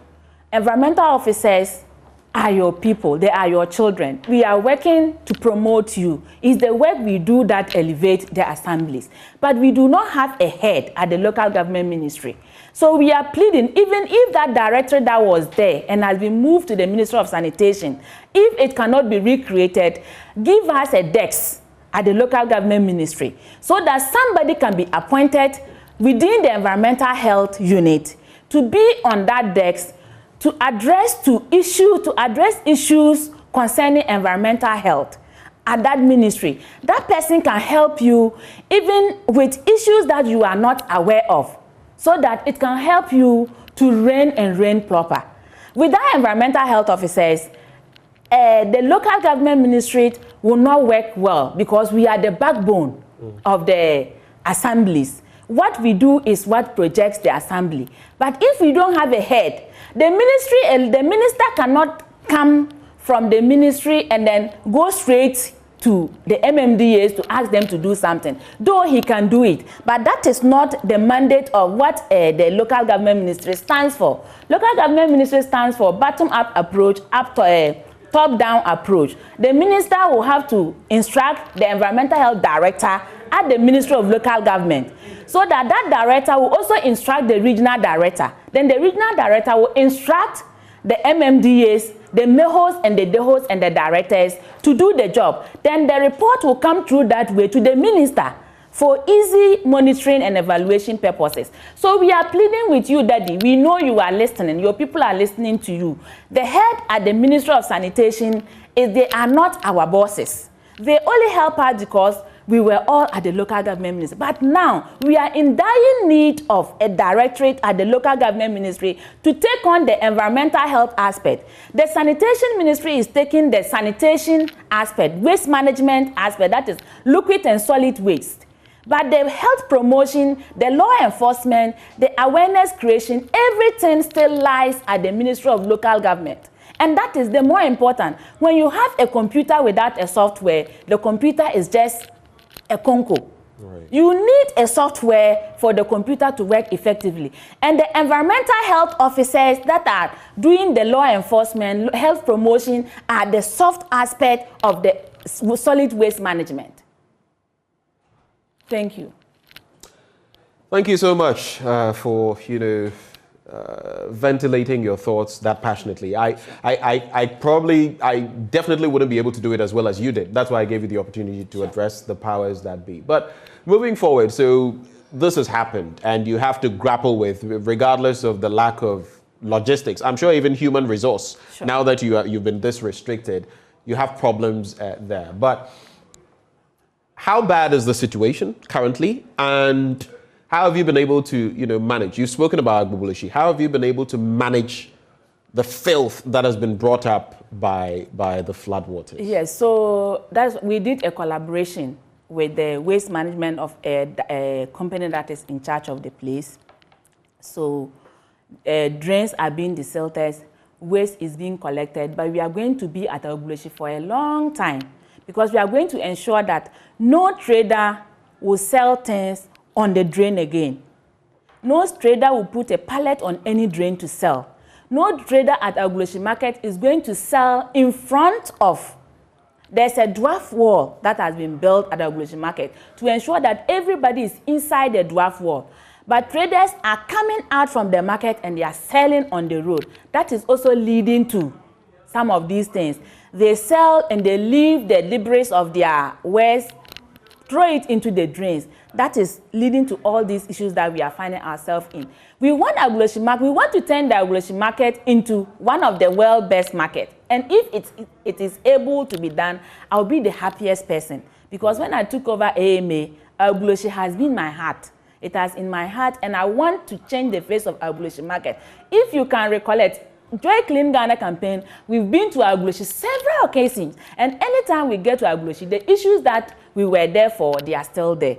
And we will continue And I know as much as possible that we continue to be there and be there. One day, a change will come. Maybe somebody will sit somewhere and say, let me help these people. A philanthropist will come and help us to change the face of Agbogbloshie market. And that will make me very happy. That will make you very happy. I've been at Agribusiness for a report before, courtesy of my hardworking producer, Sam.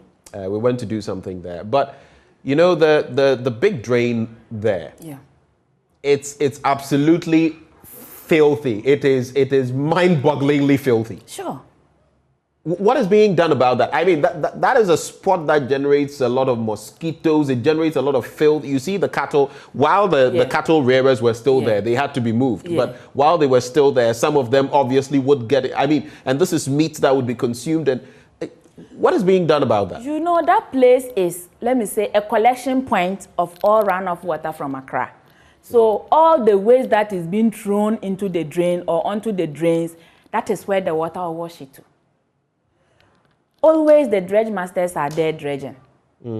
But still, the place is... It's because the filth is more than it's the dredging more the dredging that is being done. People don't want to pay their waste. We are doing producer pays or polluter pays as you go. When you produce your waste, you must pay for it to dispose of. And people don't want to take responsibility. It's just irresponsibility. But how is that possible? That is where you come in, right? Yes. I mean, you should be able to enforce this. I mean, how can people say it's like the payment of taxes? If you fall foul of the law, you will be dealt with. Yes. So here is, we have the accredited waste collection companies that have registered, people have registered. It's our duty to ensure that everybody registered with accredited waste collection company. But access route is another thing that we are facing, especially when you go to the urban, rural areas. Accessibility into their homes is very difficult. So most of them turn up engaging these Aboboya guys. When the Aboboya guy come to collect your waste, where does the waste end? They don't know. So AMA has also taken it upon herself to bring all these Aboboya people together, put them into cooperation. We have the Aboboya Waste Collection Corporation too that are also registering them. So now before you give your waste to somebody, onto an Aboboya operator, you must see that the person has AMA sticker on the Aboboya before you give the waste to. If the person hasn't got any AMA sticker and you give the waste to the waste will end up somewhere and come back into the drain. That is what we are doing now. And we are really working very hard on it. We have registered over 6,000 Aboboya people within AMA alone. 6,000? Sure. Wow. Within AMA alone. And we have helped them, about 600 of them, we've helped them to get the license. Some of them don't also have license, and that is the issue, because they are afraid when they go to the roadside and they are driving, they may be arrested. They just find anywhere and then leave the waste there. But if the MMDA are able to help them secure the motorcycle licenses, it will also help them to do the right thing. Wow, this leaves us in really tricky straits right now, and I cannot but, salute you for the work you're doing. Thank you. Regardless of the circumstances that you are facing. Yes. And hopefully, I'm sure you will be able to deal with the situation through the rainy season. We will. We will. Just like that's what I'm saying, the logistics issue. Environmental officer, when it's even raining, you need to be in the rain, because that is the time people are disposing waste in the rain. So you are supposed to be in the rain to make arrest. If you don't have a raincoat, how can you be in the rain? You don't even have raincoats. We don't even have raincoats. The police officers are supposed to be on the road during rain to direct traffic. They are giving raincoats up and down. The environmental officer, you do not have. You have to use your own money to buy your raincoat. So practically, you're under-resourced. You are, in most ways, you lack the human resource. You are under-resourced. You have a wide area in which to operate. We are under-prioritized. Yes. We are not the priority. Until the environmental officer becomes the priority of the day, issues will continue to happen. So all the talk about we're trying to work it out, control flooding and all of that, you are a crucial cog in that wheel. In that wheel. And you are being ignored. In other words, it's mere talk.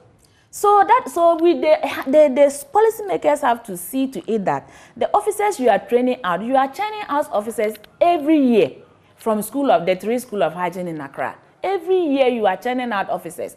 How are you resourcing these officers? Environmental officers, we are supposed to be in uniform, khaki and white. If you see an environmental officer wearing khaki and white, the person bought it by him or herself. You're kidding me. I'm telling you. You bought it by yourself. Are you serious right now? I'm serious. You bought it by yourself because you would put in the memo for the uniform and it will never come. And it is when you are in uniform that people respect you. When you go to Nigeria and you see their uniform, that is how an environmental officer uniform is supposed to be. All other countries have prioritized their environmental officers. It's only Ghana that environmental officers... So we're talking about the AMA. Is this replicated across the country? I'm not what I'm saying is not for AMA. What I'm talking is about the country. Oh, wow. I'm talking about the country. Even office space is even an issue for some environmental officers when you go to some MMDAs. Work and happiness. You go to the office and you are not happy. How do you work? How do you work? You go to the office, it's one office for about 30 environmental officers with their boss in the same office. And we are counselors. We go to the town to go and counsel the people. That is why they call us town council. We are town councillors. We counsel our community. When you take an action against somebody, you give the person a notice. The person will have to obey the nuisance you've seen and given the notice and come for more counseling. And when the person comes for privacy is not even there for the boss to even counsel the person in the midst of the people. Hey, Asemo. Hey, Asemo, brah. Well. It is well. It is well. We know, and I believe from today things will change because I know they have listened to us.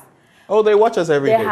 That's why I gave you the opportunity to speak directly to. Because environmental officers, we've been crying and crying.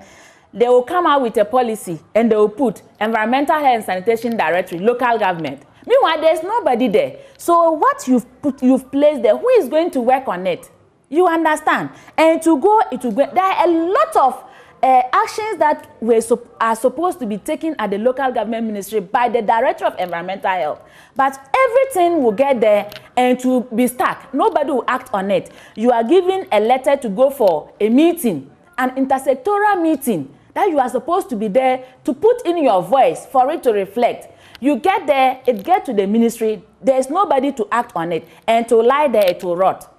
If you are lucky for somebody to know you, that you are an active, when you attend workshop, you do this, then they will call you, the consultant may call you, please come. We have called local government ministry, nobody has come from local government ministry. So you come and represent. Mostly, I am always the person representing local government ministry to do things on behalf of the environmental officers, which is not supposed to be. I'm just an assembly head. I'm not even a regional head. I'm just an assembly head. Florence, one of him. You know, one of the reasons I like you, especially, that's why I'm excited meeting you this morning. You're so passionate about what you do. Yes. And we can tell when you're on the Clean Ghana campaign, the Joy Clean Ghana campaign platform. And here, the passion with which you've said what you have, I'm just praying that the powers that be, those in authority, will listen to what you're saying and realize that you're not trying to dig the system. Yeah. You're just trying to help. Yes. Because if the right things are not done, we'll be back here again come the next, raining season talking about these same matters. But we are not, giving the AMA the logistics they need. You heard her, even uniforms, they don't have. Florence, thank you so much for joining the conversation. Thank you so and we wish you the very best. Sure. More power to you. Joy Clean Ghana campaign, we've done an analysis on it and we'll be bringing it out. We have received a lot of very good information throughout the whole country. We didn't just do it in Ghana alone. We threw it in Accra alone. Not Accra alone, in Accra alone. We did it throughout the whole country and we have received a lot of feedback. And I know we are going to work on it and it will improve the work that we are doing. When it comes to these issues, we're always number one, right? This is what we do. Yeah, at the end of the day, we are going to help to break the chain of any disease outbreak that may be likely to surface through these floodings that we are experiencing this year. We're so grateful you came. Thank you so much for coming. Thank you so much. I'm so grateful. Just stay with me. Florence Kuchi is Director Metro Public Health with the AMA. But up next, over the weekend, some towns in the central region were submerged. Yeah, because some rivers there broke their bounds, broke their borders. I'd like you to watch this.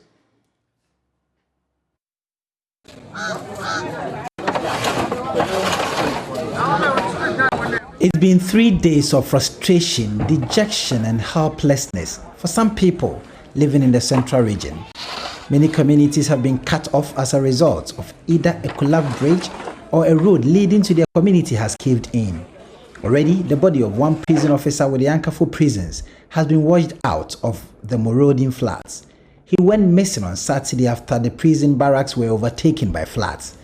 Experts say the devastation is as a result of the overflow of some rivers and water bodies in some parts of the region. Nearly 1,000 houses have been flattened here at Simeon, a community in the Commander Edna Iguafo Ebre municipality. Time and sooner, what do you know, 12 o'clock? 12 now, sooner by until sooner by now before I ever had. Let's say Okobo 1. I had no, what didn't you, Yansana? The floods rushed on us around 1 a.m. The level of water was such that we could not cross to the communities we come from. It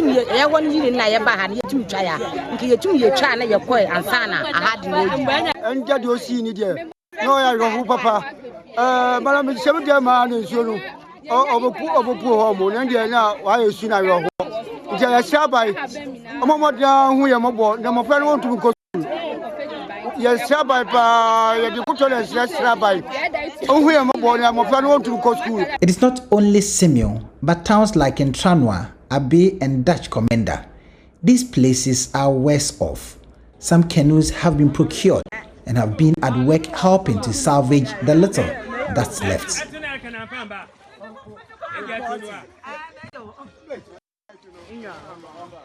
Communities around the University of Cape Coast, where the hostels of many students are situated, have been inundated with the floods. Here's an account of one of the students. In an attempt to try and work out, try and salvage the situation, some people are trying to pile stones and sand in front of their hostel so that the water doesn't come inside. One person just passed with a bucket of sand on his head. Major bridges linking communities have collapsed, separating the communities. School uniform, bag,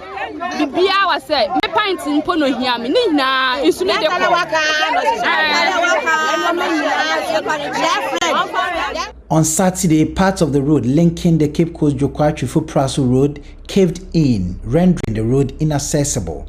But work began in earnest to fix it.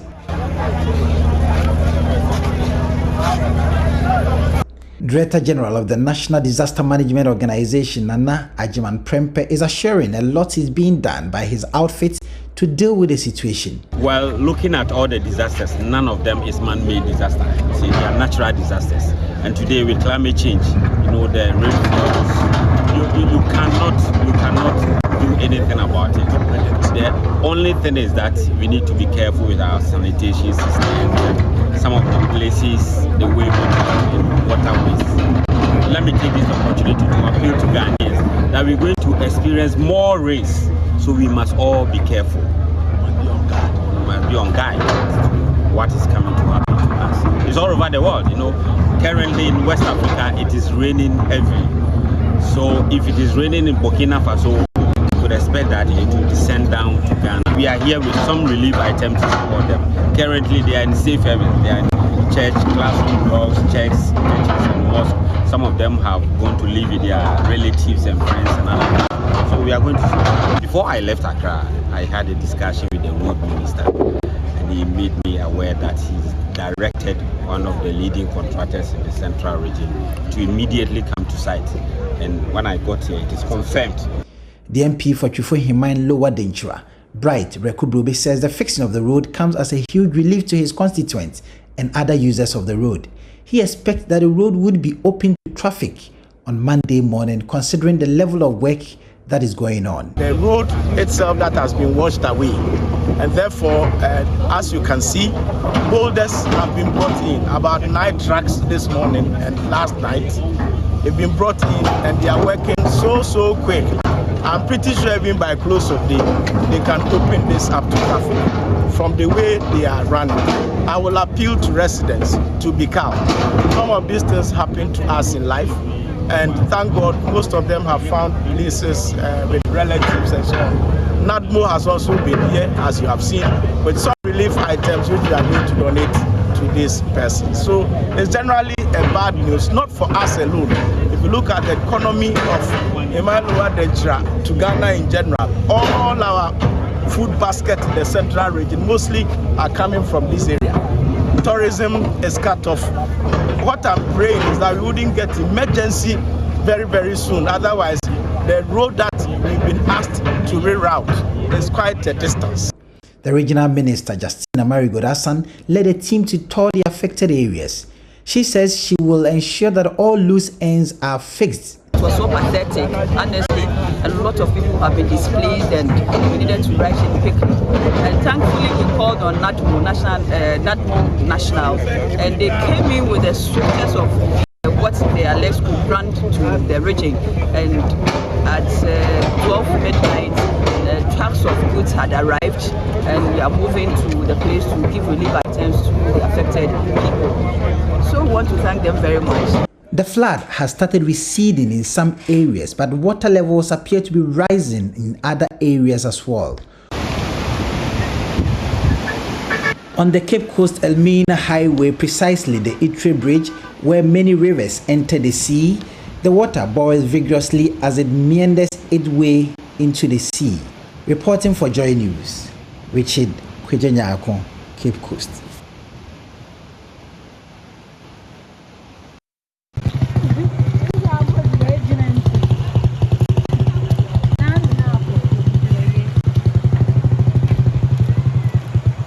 It's night here, and residents of Kapro are struggling to get access to their homes.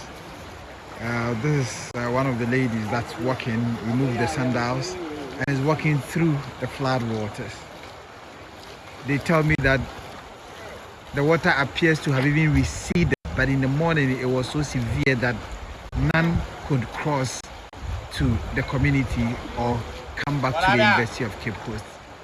It's really a situation on their hands. Look at the level of the water. So the inhabitants have had to evacuate, and so they are no longer in this house. Same applies to the other buildings that are there. It's really a difficult moment for the people here, for the students of the University of Cape Coast who are still on campus, those on the sandwich program, and the residents themselves. It's really a terrible moment for them. This football field has been overtaken by the floods, and many are carrying their belongings, so they hold their hands, and then they cross this particular water, the flood. So the current is really huge.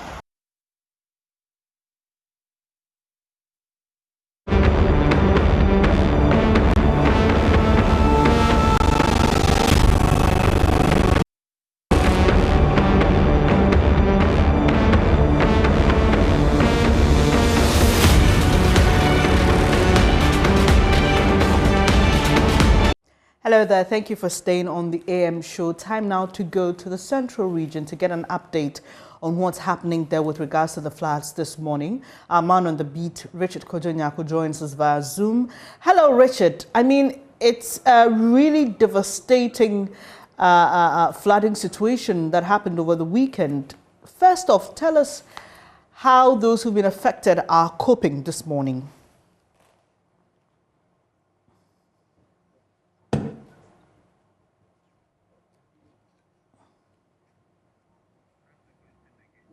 Hello, Richard, if you can hear me. I was I was asking you to tell us how those who've been affected by the floods are coping this morning. Well, so it's been very difficult from last night and even 3 days ago. I have been caught in a conflict of interest position because I'm reporting, and then I've also been affected as well. For the past 3 days, I've not been able to access my home. Sorry so same about applies to the people that are also close by. In fact, the students of the University of Cape Coast, the Sandwich students, and those that are on campus that are doing projects, the floodwaters have entered their rooms, and so they had to evacuate. There are other people that have also been cut off from their community. Some went to the farm, and then in another community, and they were hoping to return to their communities, and the bridge linking the two communities collapsed. And so you see the extent of the situation. They have no routes, no other route to take to go back to their communities, and that is why a lot have been displaced. NADMO puts the number of houses that have collapsed, flattened to 300, and they say that the houses that have been affected number over 1,000. So for the displaced ones, they are now putting figures to the numbers and even the number of the houses that have been affected. So it's really a situation. It did not really rain on Saturday in these parts that I'm talking about, but on the north of the central region from Dunkwanofen to Fupraso, it appears that the floodwaters are coming from that end. And so that led to the caving in of that road that links between Cape Coast, Jokwa, and then the Kakum National Park area. And so the approaches of the bridge caved in, but thankfully, we are told that the highways minister ordered a contractor to come. And so that night, particular night, they started work on that particular stretch on the road. And thus done, that road has been open to traffic. So it was really a terrible, terrible situation. If you look at some of the communities like Abe, Kwapro, Simeon, and many of them. So I can count up to about 6 communities that have been cut off from one another. Some can't even come to town to buy anything or get anything as well. So they are trapped essentially. And so that is the situation. You saw that some were using canoes to swim to or to get to wherever they want to get. Up for the quantum of losses, people's television, fridges, and all of that, they've all been destroyed in this flood. But it's not really rained heavily today. This morning, we started a sunny morning, and about an hour ago, it started raining heavily, but now the rains have subsided a bit. And so that is the situation we have faced now. People have begun counting their loss, but they can't even count their loss now because some parts, the water has receded. But once it is receiving at one part, then the other part, the water level is also rising. And so it is really some situation that we can't say that we are at the end, because where I stay, I have not witnessed that for the past 20 years that I've stayed there. So it's really a difficult situation. The last time we witnessed any major flood was in 2010. But that the magnitude was not this big, but this one, it is really, really, really big. People have had to get to some hilly areas in churches, in some schools, and all of that. So NADMO yesterday presented them with some mattresses, some food items, and all of that, as they do when flood or some disaster strikes. I'm just looking at the front page of the Daily Graphic, and I'm seeing a photo of the Ankaful prison flooded. Do you know if it's one of those areas where the water is receding? And do we have an update on how the inmates are faring? Also, where you see is the Ankaful prison barracks. Okay. So it is a barracks that got affected. It's not a prison. The main prison camp is there, and then the maximum security prisons. Where they are situated, they are above where this place is. This is their camp where the officers stay. Okay. And so this particular officer that lost their life, he was on duty on Saturday morning, helping to even salvage some of the things. And then he went missing all of a sudden. So they did not know where he passed.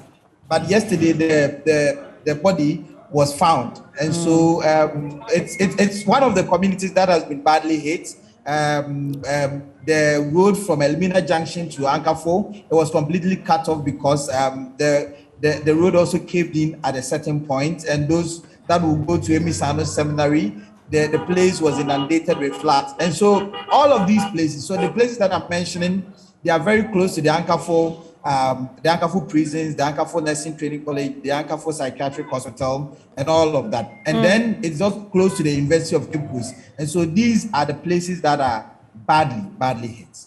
All right, Richard, I know it's early days yet, but let's just know if you've received any indication as to what may be causing the serious flooding situation in the central region. Because like you mentioned, you haven't seen this in about 20 years since you've been living where you live.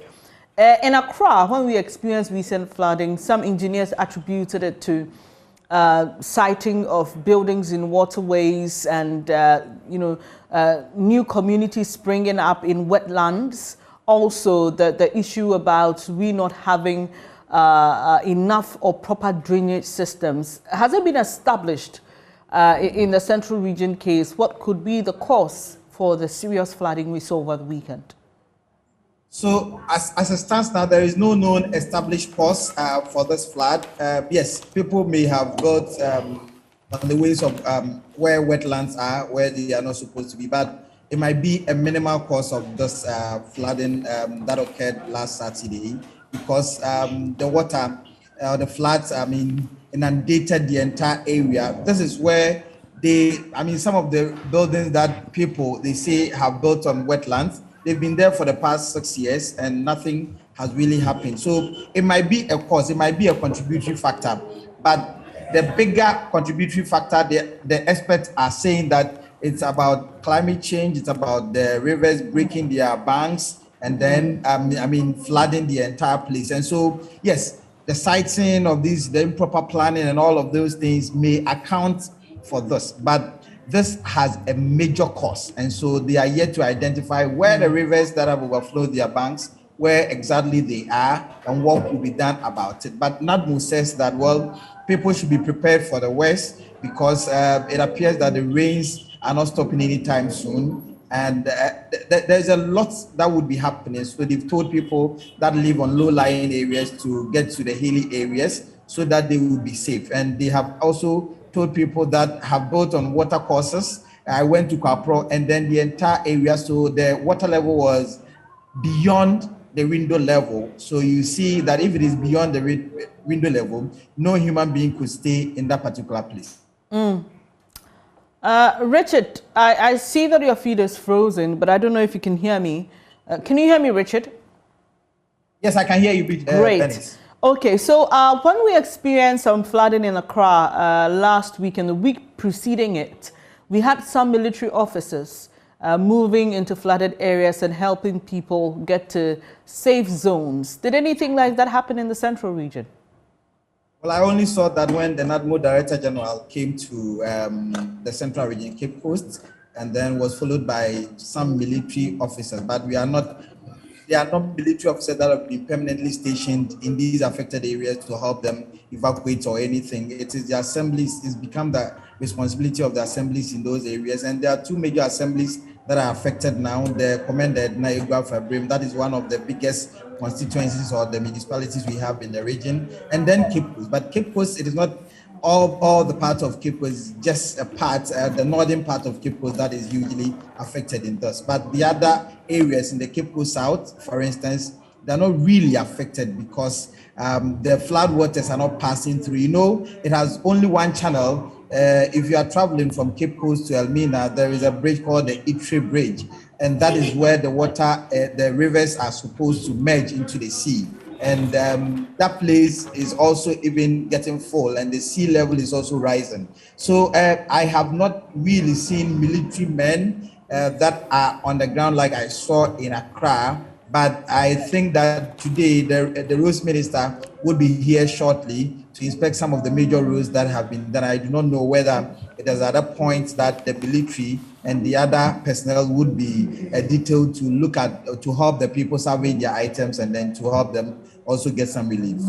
And I mean, I'm learning that there is a certain dam in the central region that is usually spilled. I'd just like to find out from you if you know if that has happened and could be a contributing factor to the floods we saw on Saturday. Well, so these were mere rumors and they were mere suspicions. The Ghana Water Company has debunked this assertion that they have not opened or spilled any water from the Brimsu Dam. In fact, they say that the nature of the Brimsu Dam is such that there is no pathways to spill them. And so if the dam is full, it overflows by itself. So it is not by any act of theirs to spill anything like we have in other dams where when it is full, they have to open the pathways for the water to be spilled. And so they have debunked this assertion that it is not their making, but it is a disaster, purely a natural occurrence, a natural disaster that has happened. And so it is not that it should not be attributable to them. And before you leave us, Kojo, I've seen a video of some school children wading through the flood waters. Tell us what the situation is like for them this morning. Have they gone back to school? What exactly is happening? So as an adult, even me, I cannot even cross to go to my home. So those people that are living beyond that, be it students, today they are all trapped in their homes. Some have mocks, those that are Form 3 students, but I presume that the schools might have to reschedule the mock exams they have today because the students cannot risk. The vehicles that tried risking, I mean, they got water in their engines and their cars got broken down. And so for the students that stay in there or beyond at the Cape Coast North constituency precisely, I doubt there will be any major schooling if the people where they are staying is part of the affected areas. And so schools will be in session. Yes, there are people that are living in low-lying areas, but it's not all of them that could go to school. And parents that stay in those areas, I doubt they will ask their children to go to school nonetheless. These must be very difficult moments for you, Richard, being affected by the floods and having to report yourself. We wish you all the best and do stay safe. That's my colleague Richard Kojinyako joining us from Cape Coast on the floods that occurred over the weekend. They're still suffering from it in some parts of the central region. We understand NADMO will be addressing the media sometime this morning, and so we're not able to raise them on the show. We will bring you those details also. And also on the bit that Richard just ended on, the bit about the school children and having to write mock examination, we'll try to reach the Ghana Education Service and the Ministry of Education on what plans have been put in place for those who've been affected by the flooding. We'll take a quick breather here on the AM show. We will be bringing you more. You would also have your say. Today we've been talking about sanitation related to the floods as well. What is the situation where you live when it floods? We know that there have been some citizen arrests of persons who've been throwing garbage into flood waters. But tell us how we can solve this problem of sanitation and the floods. We'll be doing that shortly. Do stay.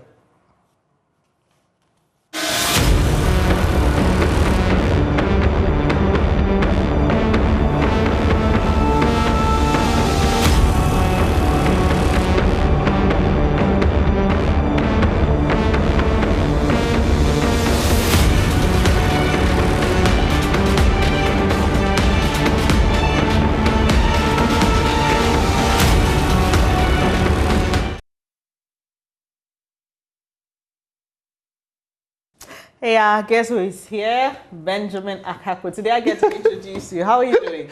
I'm okay. I've been in the back room just observing everything. Really sad scenes from the central region, and especially concerning that prisons officer who lost his life in Ankara. Unfortunately. Sad. But it's time to bring you another story that has cost some people their lives. It's the latest in our Total Recall series, and this time we are focusing on the Menzgold story. Nearly 3 years since the prosecution of its founder, Nana Mensah, commenced, we've really not seen anything, and customers are still bearing the brunt of not having access to their locked up funds. Well, watch this. We'll come back to have a conversation with the producer of the story.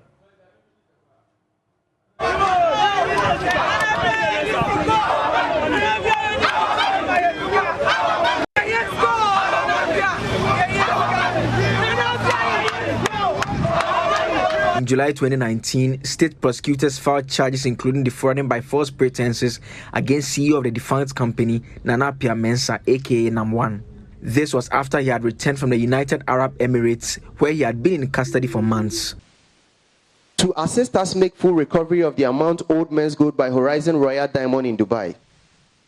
As an act of good faith, we are willing to engage the Attorney General's office on the best possible way for them to aid Menzgold by employing international law and diplomatic relations to ensure we achieve this objective. 2, to unfreeze our companies and my personal bank account and asset for us to utilize these as vehicles to get productive in order to meet our liabilities, or to our customers and some business associates in our bid to resolve our liabilities immediately. Nearly 3 years on, monies invested by the thousands remain outstanding. His prosecution has not even reached the level of a single witness testifying.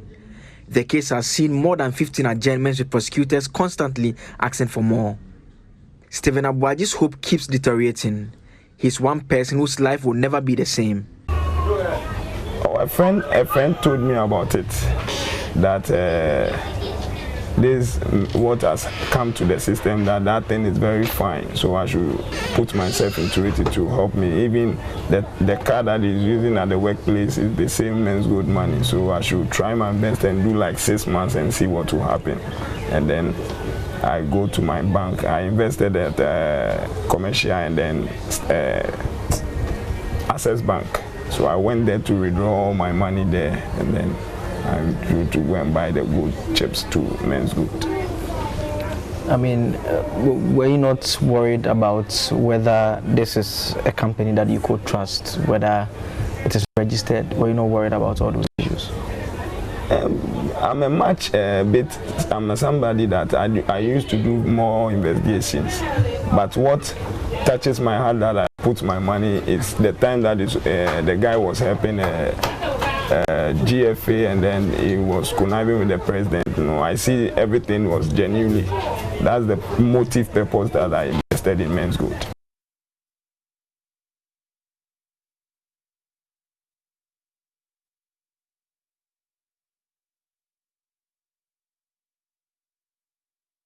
That's a really sad development, but that's just a teaser of what to expect. The full story and it will be aired later. The producer of the story, Joseph Akable, will join us to give us all the details. But isn't it interesting?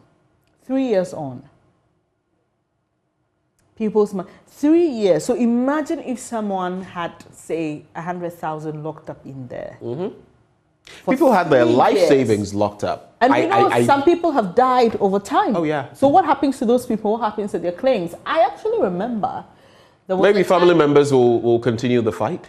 That is, even if they are aware. Some people were too embarrassed to even let people know that they had fallen for So for such people, scheme. It means that their money has gone down the drain. Because sometimes you say, Benjamin, you fell for a Ponzi scheme. Because people feel bad. Or even worse, oh, so you had that kind of money and... So a lot of people will even keep it private. You know, this Menzgold story, people have shared stories saying that, look, their entire lives have come to a standstill. If they could get, I mean, from the very, latest that Akable has brought us, if they could even get just half of what they had deposited in there, they'll be good to go to start their lives afresh. I've engaged in the past some pensioners.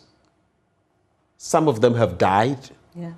Others have simply not been able to recover ever since. Others have got BP, all kinds of things on the back of that because they keep thinking. Others, do you know, I have interacted with people whose children have not been able to further their education at whatever level, tertiary level and all of that, on the back of this. So that's how bad this really is. Yeah, really bad and really sad situation. Well, thankfully, we've been joined by a producer of that story. It's our Total Recall. And Joseph Akable joins us via Zoom. Hello, Joseph. So first off, tell us why we decided to revisit the story at this time. I think the conversation between the two of you, aptly captures the very rationale behind it, in that it's a serious issue. And I know many people on a personal level. There are people who have not publicly spoken about it, friends, family, who have millions of cedis invested in that particular company. And they are all looking for it closely, hoping that at some point there will be some good news by way of they having access to their funds. And so it's one of those stories that came up many years ago, has gone through various forms, and we know what we do here at JoyNews is that we try to track out one of those stories and try and see what has become of it. So we decided to focus our lenses this time around on the Menzgold story. And so it is to remind us of what happened in sometime in the past, and also to bring our listeners and viewers up to date on the current situation, as well as seek some answers from the state actors as well. Joseph, so we've followed the excerpts, and they made for very curious watching. But what are some of the discussions you had with people? I know the full documentary will air, but what are some of the things that were shared with you by these Menzgold customers? I think the common denominator in all of the interactions is the fact that people's lives have not been the same since news hit the airwaves that the gold dealership had been shut down. There are people who are doing good business. They can no longer do the same business they were doing. They can't provide for their families. They can't afford good meals. They can't pay for children's school fees. And then there's the key character that we heard a short while ago, Stephen Abuaji, who is visually impaired. His story is peculiar in that he got injured while participating in a protest at the residence of Namwan to demand payment of the funds. That was when he fell down, when the police came over there.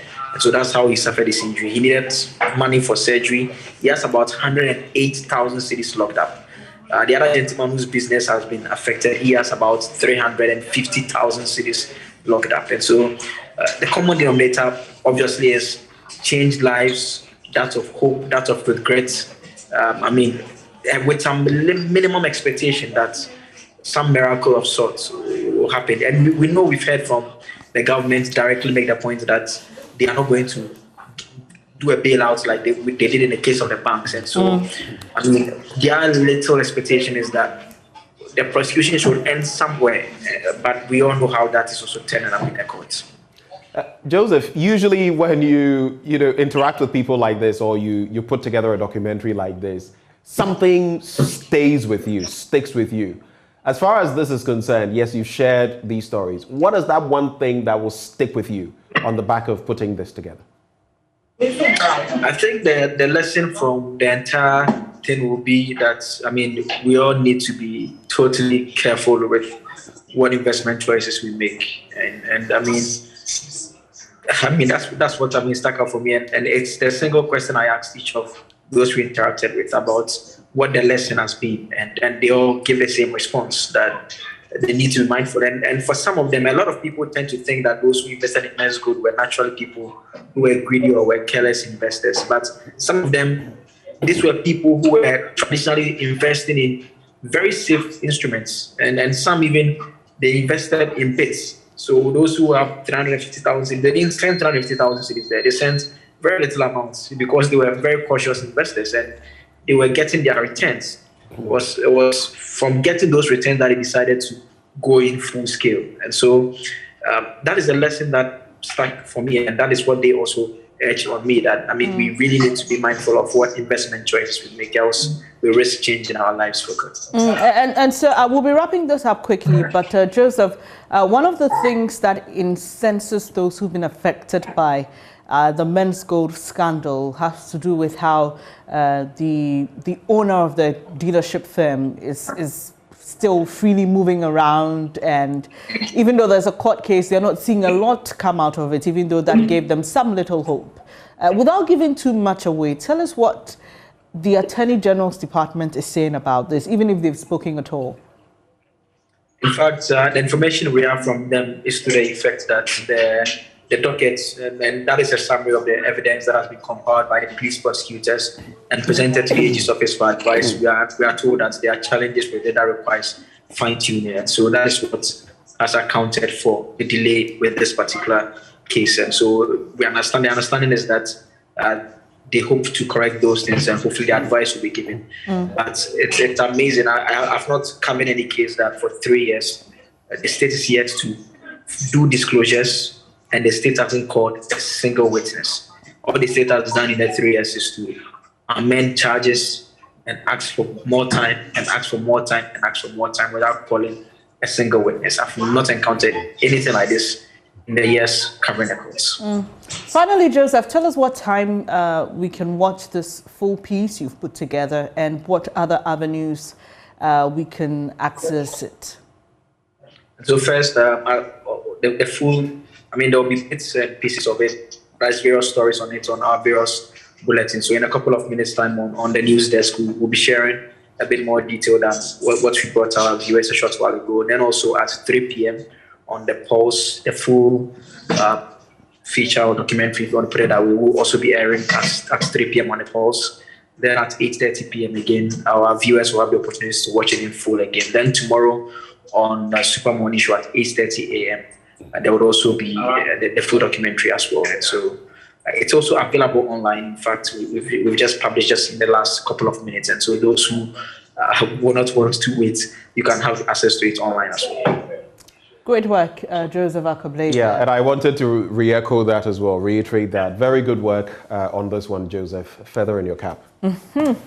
So Joseph hit the nail right on the head, because I was going to say, even if you needed to fine-tune, I'm not a lawyer. I don't know how these processes work, but 3 years? 3 years. That's in the meantime, people have been suffering. You know. Imagine if a woman had a baby in 3 years, what that child would be saying, walking, jumping, running all around. In 3 years, you would have a child who would be able to say Menzgold. That's it. And apologies to all of you who've been affected by this, but hopefully while we bring this total recall, we hope that those who are responsible for prosecuting the owner of the gold dealership will also be reminded, that is, if they've forgotten about this, to look at the lives that have been negatively affected and pick this case up again. At least it will give some people some relief, so that they could also know, whether they're getting their monies back at all, and know what to do, whether to keep hoping or just to throw their hands up in there. At least there should be some conclusion, there should be some closure to this whole episode, So that's for Total Recall. When we come back, we'll be taking your thoughts and comments on the major stories we've been discussing here this morning. Do stay with us.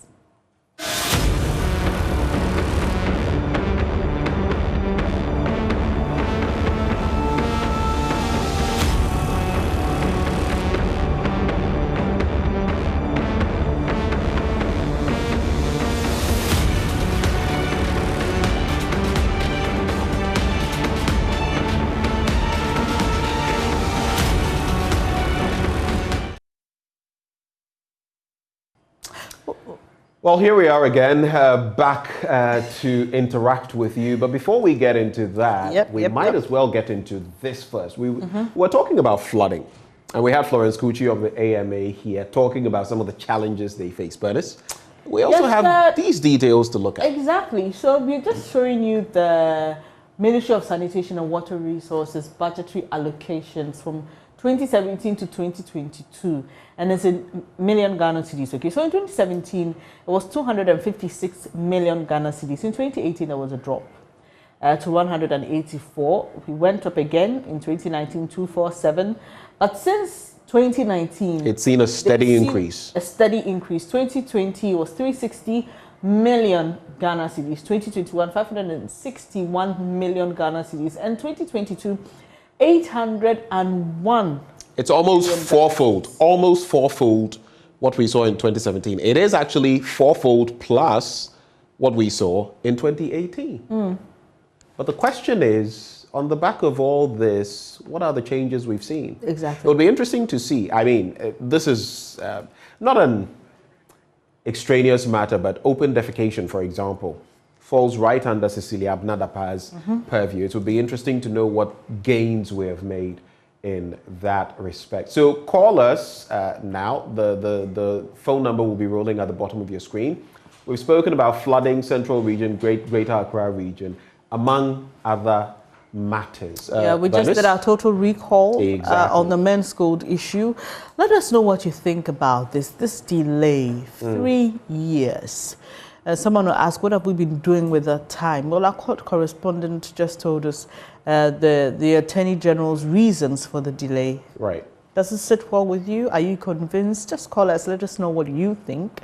And I guess especially if you are personally affected or if you know someone who is affected, just call. 3 years on, how are you feeling? How do you feel about this entire development? Even if you are not concerned, what is your reaction? Do share with us. 0302 211 691 extension 2. The line is actually on your screen, so just give us a call. Yes, sir. We've been joined by Inusa. Hello, Inusa. Good morning. Share your thoughts with us. All right. So I'm so much concerned with the figures. You know, looking at the figures, the amount, the allocations, and then looking at the impact, they seem to be far different. In fact, it's so worrying. As a country, I think we need to look at how we make our decisions. Some of the things we go in for, because looking at the figures, it's so scary. Honestly, it's so scary. The figures should be reflecting in our lives. Inusa, so where do you stay? It would be interesting to find out. Where do you stay, and have you seen no impact at all? I mean, on the back of these sums, it would be interesting to know. I'm at Danfa, but then, you know, I school at the University of Cape Coast, and the situation has not been that different in the past 2-3 years. You know, on campus, sometimes we have some of these floods happening here. And I believe, as we are home, I believe we still had our share of the flooding, I think, the last couple of days. Because I understand even our community, some of our hostels, we are home. Our staff are in our hostels and all that. We believe some of the hostels got flooded. So we don't know whether our items are affected or not. But the situation is getting worse each and every day. So I think our leaders, they need to make sure that they put down pragmatic measures, not just measures, but the measures need to be pragmatic so that we can have a safe sleep and what's the name? You know, sir, before you go, these last rains, were you personally affected? Personally, I wasn't affected, but I'm saying that I'm a student and we are on vacation. Okay. Yes. So we have heard that our campus got flooded. That was yesterday. Our Mama community in the university. That was the University of Cape Coast campus. All right. So our main concern is that some of us, we have our hostels around, and we are on vacation. So we are worried. We are very worried. I can imagine. We may be affected if it had got into our hostel. Right, Inusa, point well noted. Thank you for joining. We'll have to pick other callers now. Let's go to Techiman. Justin is joining us. Hello, Justin. We lost Justin over there. Apologies for that.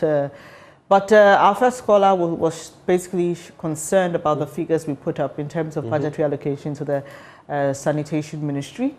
And he thinks that the figures don't match the impact or the results. So we've been committing, many more resources, but are we getting value for it? Yeah, and it's quite difficult to say also because then again you'd want to find out how much of that entire amount is dispersed across the country. I think I recall the president saying, I've forgotten the span of time, but he said we had spent about 400+ million Ghana cedis, if you recall, on dealing with some of these situations. Yeah. So it would be interesting to go back, maybe find out from the sector minister how much is allocated on an annual basis towards this, because they have to deal with other sanitation related issues. Okay, we have Abdul from Koforidua. Hello, Abdul. Let's hear you, please. Hello, Abdul. Oh, it appears today we are losing a lot of those callers. Don't you give up. Just call back. Call back and Al Hassan Kumasi, are you on? Hello, Al Hassan. Al-Hassan, you'd have to speak up, and please don't follow us on the TV. Follow on the phone. Hello, Al-Hassan. Yes, let's hear you, please. Yes. Good morning. Good morning. Good morning. I'm calling from Takrady. I'm Al-Hassan Narimia. Okay. Al-Hassan. It's always mind-boggling looking at these budgetary allocations that we still have these problems happening in Ghana. Look, I am in Takrady, where I live at Christmas in town. Anytime this act of rape falls, look, we face challenges. You have no place to sleep. And you wonder if it is the duty of the town and council planning, or who are those responsible for building on waterways. There will be places to know since we were putting up. There were places that they weren't experiencing any flood. But nowadays, they experience flood, not because water comes from the ground, but people have built on the ways of water. They find it difficult when it's going to go somewhere. Then it will come to where others who used to live safely somewhere will live. It is the duty of town and county planning, and this budgetary allocation. Look, it does not reflect at all. It doesn't work. They give it to those who are at the top there. They spend, and we those down here, we are suffering. Meanwhile, it's our money. Sometimes they will even use the names of Ghanaians, go and take loans, come and then distribute it among themselves and say, I don't have any evidence to show. But that is it. That is it that they can never control. Look at Accra. If you have a statement for any family member or a friend living there, anytime it's flat, I'm telling you, you will not have a town mind. It can affect any of your family members. We are appealing to the authorities, those responsible. They should sit up and do the work. Look, we have given them that power, and they should do what will make it happen. Give us some mind, so that we will do well. Thank you. Thank you for sharing your thoughts. Let's go to Kumasi quickly and speak to Abendao. Hello, Abendao. Let's hear you. It's another turn with Abendao calling in again. Hello. Yeah, good morning to both of you. Good morning. Good morning. Yeah, in Kumasi here, I live around Nkaria area there. And anyway, this place is safe. We are not flooded. But what I know is that nationwide, most places they are sitting on time bomb, in the sense that you go to certain areas and you see people putting up buildings or buildings that are put up in these areas, and with your common sense, you just look at it and then you have it in mind that these areas today, maybe they are not being flooded, but from time to come, they will be flooded seriously. And you go into detail and realize that some of them have building permits, others don't have building permits, but it left unto you individual putting up the building, your own common sense to tell you that this place, later on, it will be flooded and all your property will be destroyed. Instead of you to go to a higher place and then get property and build the low-lying areas, the cost of the plot is cheaper than the high areas.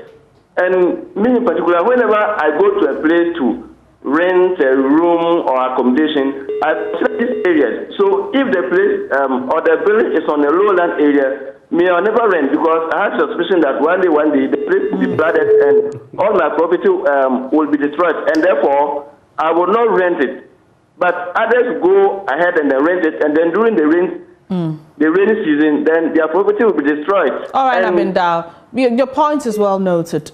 We quickly have to move on to the next caller. Hamza is joining us from Ashaman. Good morning. Good morning, Hamza. Let's hear you, please. Thank you for the good work you are doing. I am very sad. Deeply, I'm sad this morning watching you. My question is, do our leaders, do they travel outside Ghana? Do they? Looking at what is happening, it made me feel like we don't have future for this country. You travel outside Ghana, you look at how they do it, you come and... So for how long will Ghana keep, discussing about flood? Don't we travel? Do we just travel to go and eat and come back? Or we go to learn? I'm just sad. I'm very sad. Thank you for the good work you are doing. I can't say anything more. Thank you, Hamza. But, thank you. We appreciate your call. Hamza, you also heard when I interacted with Florence Kuchi, I know you've left the line, but sometimes logistical constraints, it's a real, factor. They have things to deal with. They don't have the right logistics. So, you will not make any inroads. So it goes back to the top. Who is calling the shots? Who is making the disbursements? Who is deciding where our money goes and what it goes into? You understand? And I know, let me just pick Andy from Kumasi before I share what I have to share on people saying that, but it floods in other parts of the world. Hello, Andy. Thank you for joining us. Thank you for having me. Hello, Andy. Can you please speak up? Thank you for having me too, and good morning to you and friends. Andy, please go ahead. We can hear you. Yeah. No, sorry, Andy. Maybe we should try one more time. Andy, speak up and just go ahead. Let's try one more time. No, you seem to have a challenge. The peers will not have Andy right now. I mean, we've been monitoring the news. It's flooded in China, okay? Yeah. China is flooded. And people will usually say some of these things, even floods in the US. Some parts of China. Some parts of China, not the entire country, but some parts of China has been flooded. And people will say, even in parts of New York, even in parts of Chicago, they get flooded. I said, okay. But as a people, can we say to ourselves that we have done everything humanly possible? When nature has its course, it does.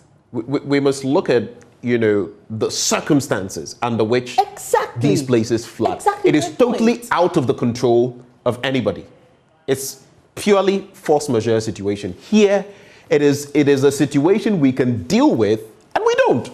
That's a clear difference. So when you go comparing yourself to Germany or China or, the United States, ask yourself whether here we've done, like you're saying, we've exhausted everything that can be done. And for those who still may not understand, let me break it down a little. If you had desilted the Odo, if your drains had free flowing, water could flow freely through your drains. If you hadn't built in waterways, right?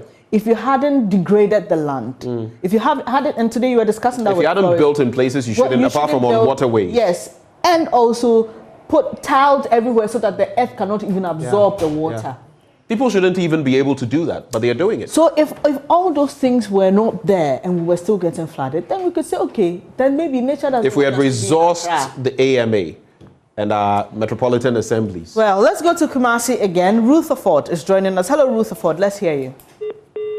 Thank you very much, Dennis. With my view, I just ask myself this question. If you've been able to put up a mansion, if it's a two-bedroom apartment, why don't you go through the stress drainage to safeguard your house? You see, so it's about time we educate ourselves as Ghanaians and make sure we protect our buildings. Even if I do a drainage which is not to standard, and the assembly then comes in and says, okay, we're going to support you to enlarging the drainage. It's to save us. It's about time the bylaws start working on drainages and things to protect our facilities, especially our homes, so that during these floods we don't get such situations. It's really sad, Right. Thank you very much. Rutherford, and is this a Rutherford I know? Very good. It's a Rutherford, Okay, Rutherford. Let me find out from you. Okay. So you think that individuals must be responsible, and so if you build a house, you should put the right drainage system in place and all that. But we know in this country that there are people who do that, but yet are victims of the larger problem, which is not things that they should do. So if you live close to a highway, for example, and you fix your drainage system, but the drains on the highway aren't working, and there's massive flooding and it affects you, how does that become your responsibility? Right. It's true. With my view, that's what I said. I have my vehicle, as example. I need to do anything to secure it, right? So if I've been able to put up an apartment, the assembly should make sure I then do or have a drainage protecting the whole building. I know very well it is in the bylaws of these permits and other environmental EPA agencies. It's in the bylaws. So if you put up a structure, you need to protect it. In this situation, that drainage then leads to a very main one. The assembly will have to permit, Rutherford, your drainage is small. So what the drainage of this size? Because you are in a waterlogged area. You get it? All these things needs to be permitted. But the assembly then, sometimes the structures come before the assembly comes in to give permit for building. All right. So clearly it's a messed up system you agree with. Well, thank you for joining us this morning, Rutherford. Let's pick a final caller, Manasseh in Accra. Hello, Manasseh. Hello, good morning. Hello, good morning. Let's hear you. Kindly speak up a bit. Yes, good morning. I'm very happy to join you. This whole issue I think we are not working and we are not really serious about it. It's really, really thing that really bothers me. I've been thinking about it every morning, every afternoon, every night. And I have sat down, draw a master plan for it. We have to do what we have to do to make this work. And I don't think that those up there working, as they say they are working, are good enough. You know, for you to get floods, take it from your home or take it from your country or whatever it is. The right things might be done. They should get the right people to do the job. And for me, I think the right people are not there. The right people are not there because just normal water for them to do on the roadside. If you see the kind of water they do, the length, how it's supposed to be, on the normal side of a road, when you are supposed to do a gutter, the gutter should be bigger because it carries a lot of water through the town. Manasseh, are you an engineer? I am not an engineer, but some people are better than engineers because we have a lot of engineers there who are not doing anything. All right, we appreciate your time here this morning. Manasseh joined us from Accra, Benjamin, and I was just about to ask if he was saying, but he makes a point, and you don't have to be an engineer to see some glaring things that we ought to be doing. I just wanted to know because submission that we don't always see. But Benjamin, there's also the bigger picture of climate change we need to discuss one of these days because I think that's the missing. That just makes it worse. My fear is that as we are not getting things right, climate change will just make it worse as the years go by. Yeah, so that's a missing piece in the conversation that we don't have to lose sight of. Well, the AM show is wrapping up, but before we do, let's take some water. We'll take a sip, and of course it is going to be Awake, which is premium purified water treated through a strict purification process to ensure that every bottle, like Bernice just had on the market, refreshes you better. We have the perfect size for every occasion: 330 500 ml bottles to fit your pockets and bags, and 750 ml for the heavy drinkers, as well as 1.5 liters for those who always want more. We have also introduced our special 19-liter jars for offices and homes. Now you just need to stay awake, like Bernice, with Awake Purified Drinking Water wherever you go. Come on, grab a bottle of Awake water and get quality hydration. It's produced by Casapreco. Just remember that for every bottle you purchase, an amount is donated to the National Cardiothoracic Center. Now, it is indeed produced by Casapreco. For bulk purchases, just call 0262 351 251. And once we've had some water, let's talk about income tax. And do you know that the income of a young entrepreneur from some selected businesses is exempt from tax for 5 years?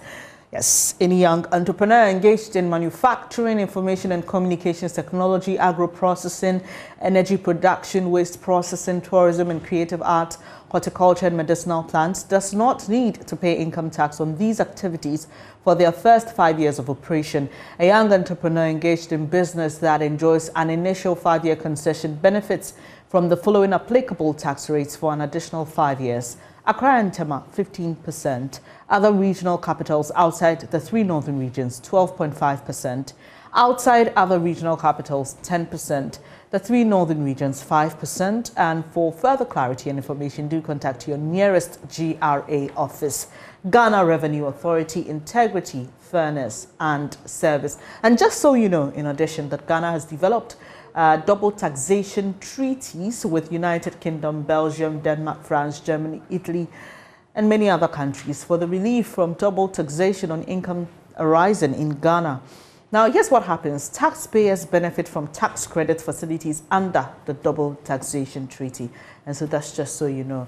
And if you are somebody who's thinking to rent a home, well, Benjamin has the news for you. Oh yeah, I am definitely thinking of getting something. Well, rent to own a 2, 3 or 4 bedroom house or beachfront villa in the New Accra city. Cities and Habitats rent to own at a price you can afford and at a pace you can pay. Just visit www.newaccra.city for more details or call or WhatsApp 0555 530 300 or 0577 911 101 or 0557 054 635. The Planned Cities Extension Project shaping Ghana's urban future. And on that note, well, we wrap, but this is where we leave you in the hands of the Joy News desk crew. They are up next, serving the news hot, hot, hot. So stay. Thanks for your company once again. Do enjoy the rest of your day.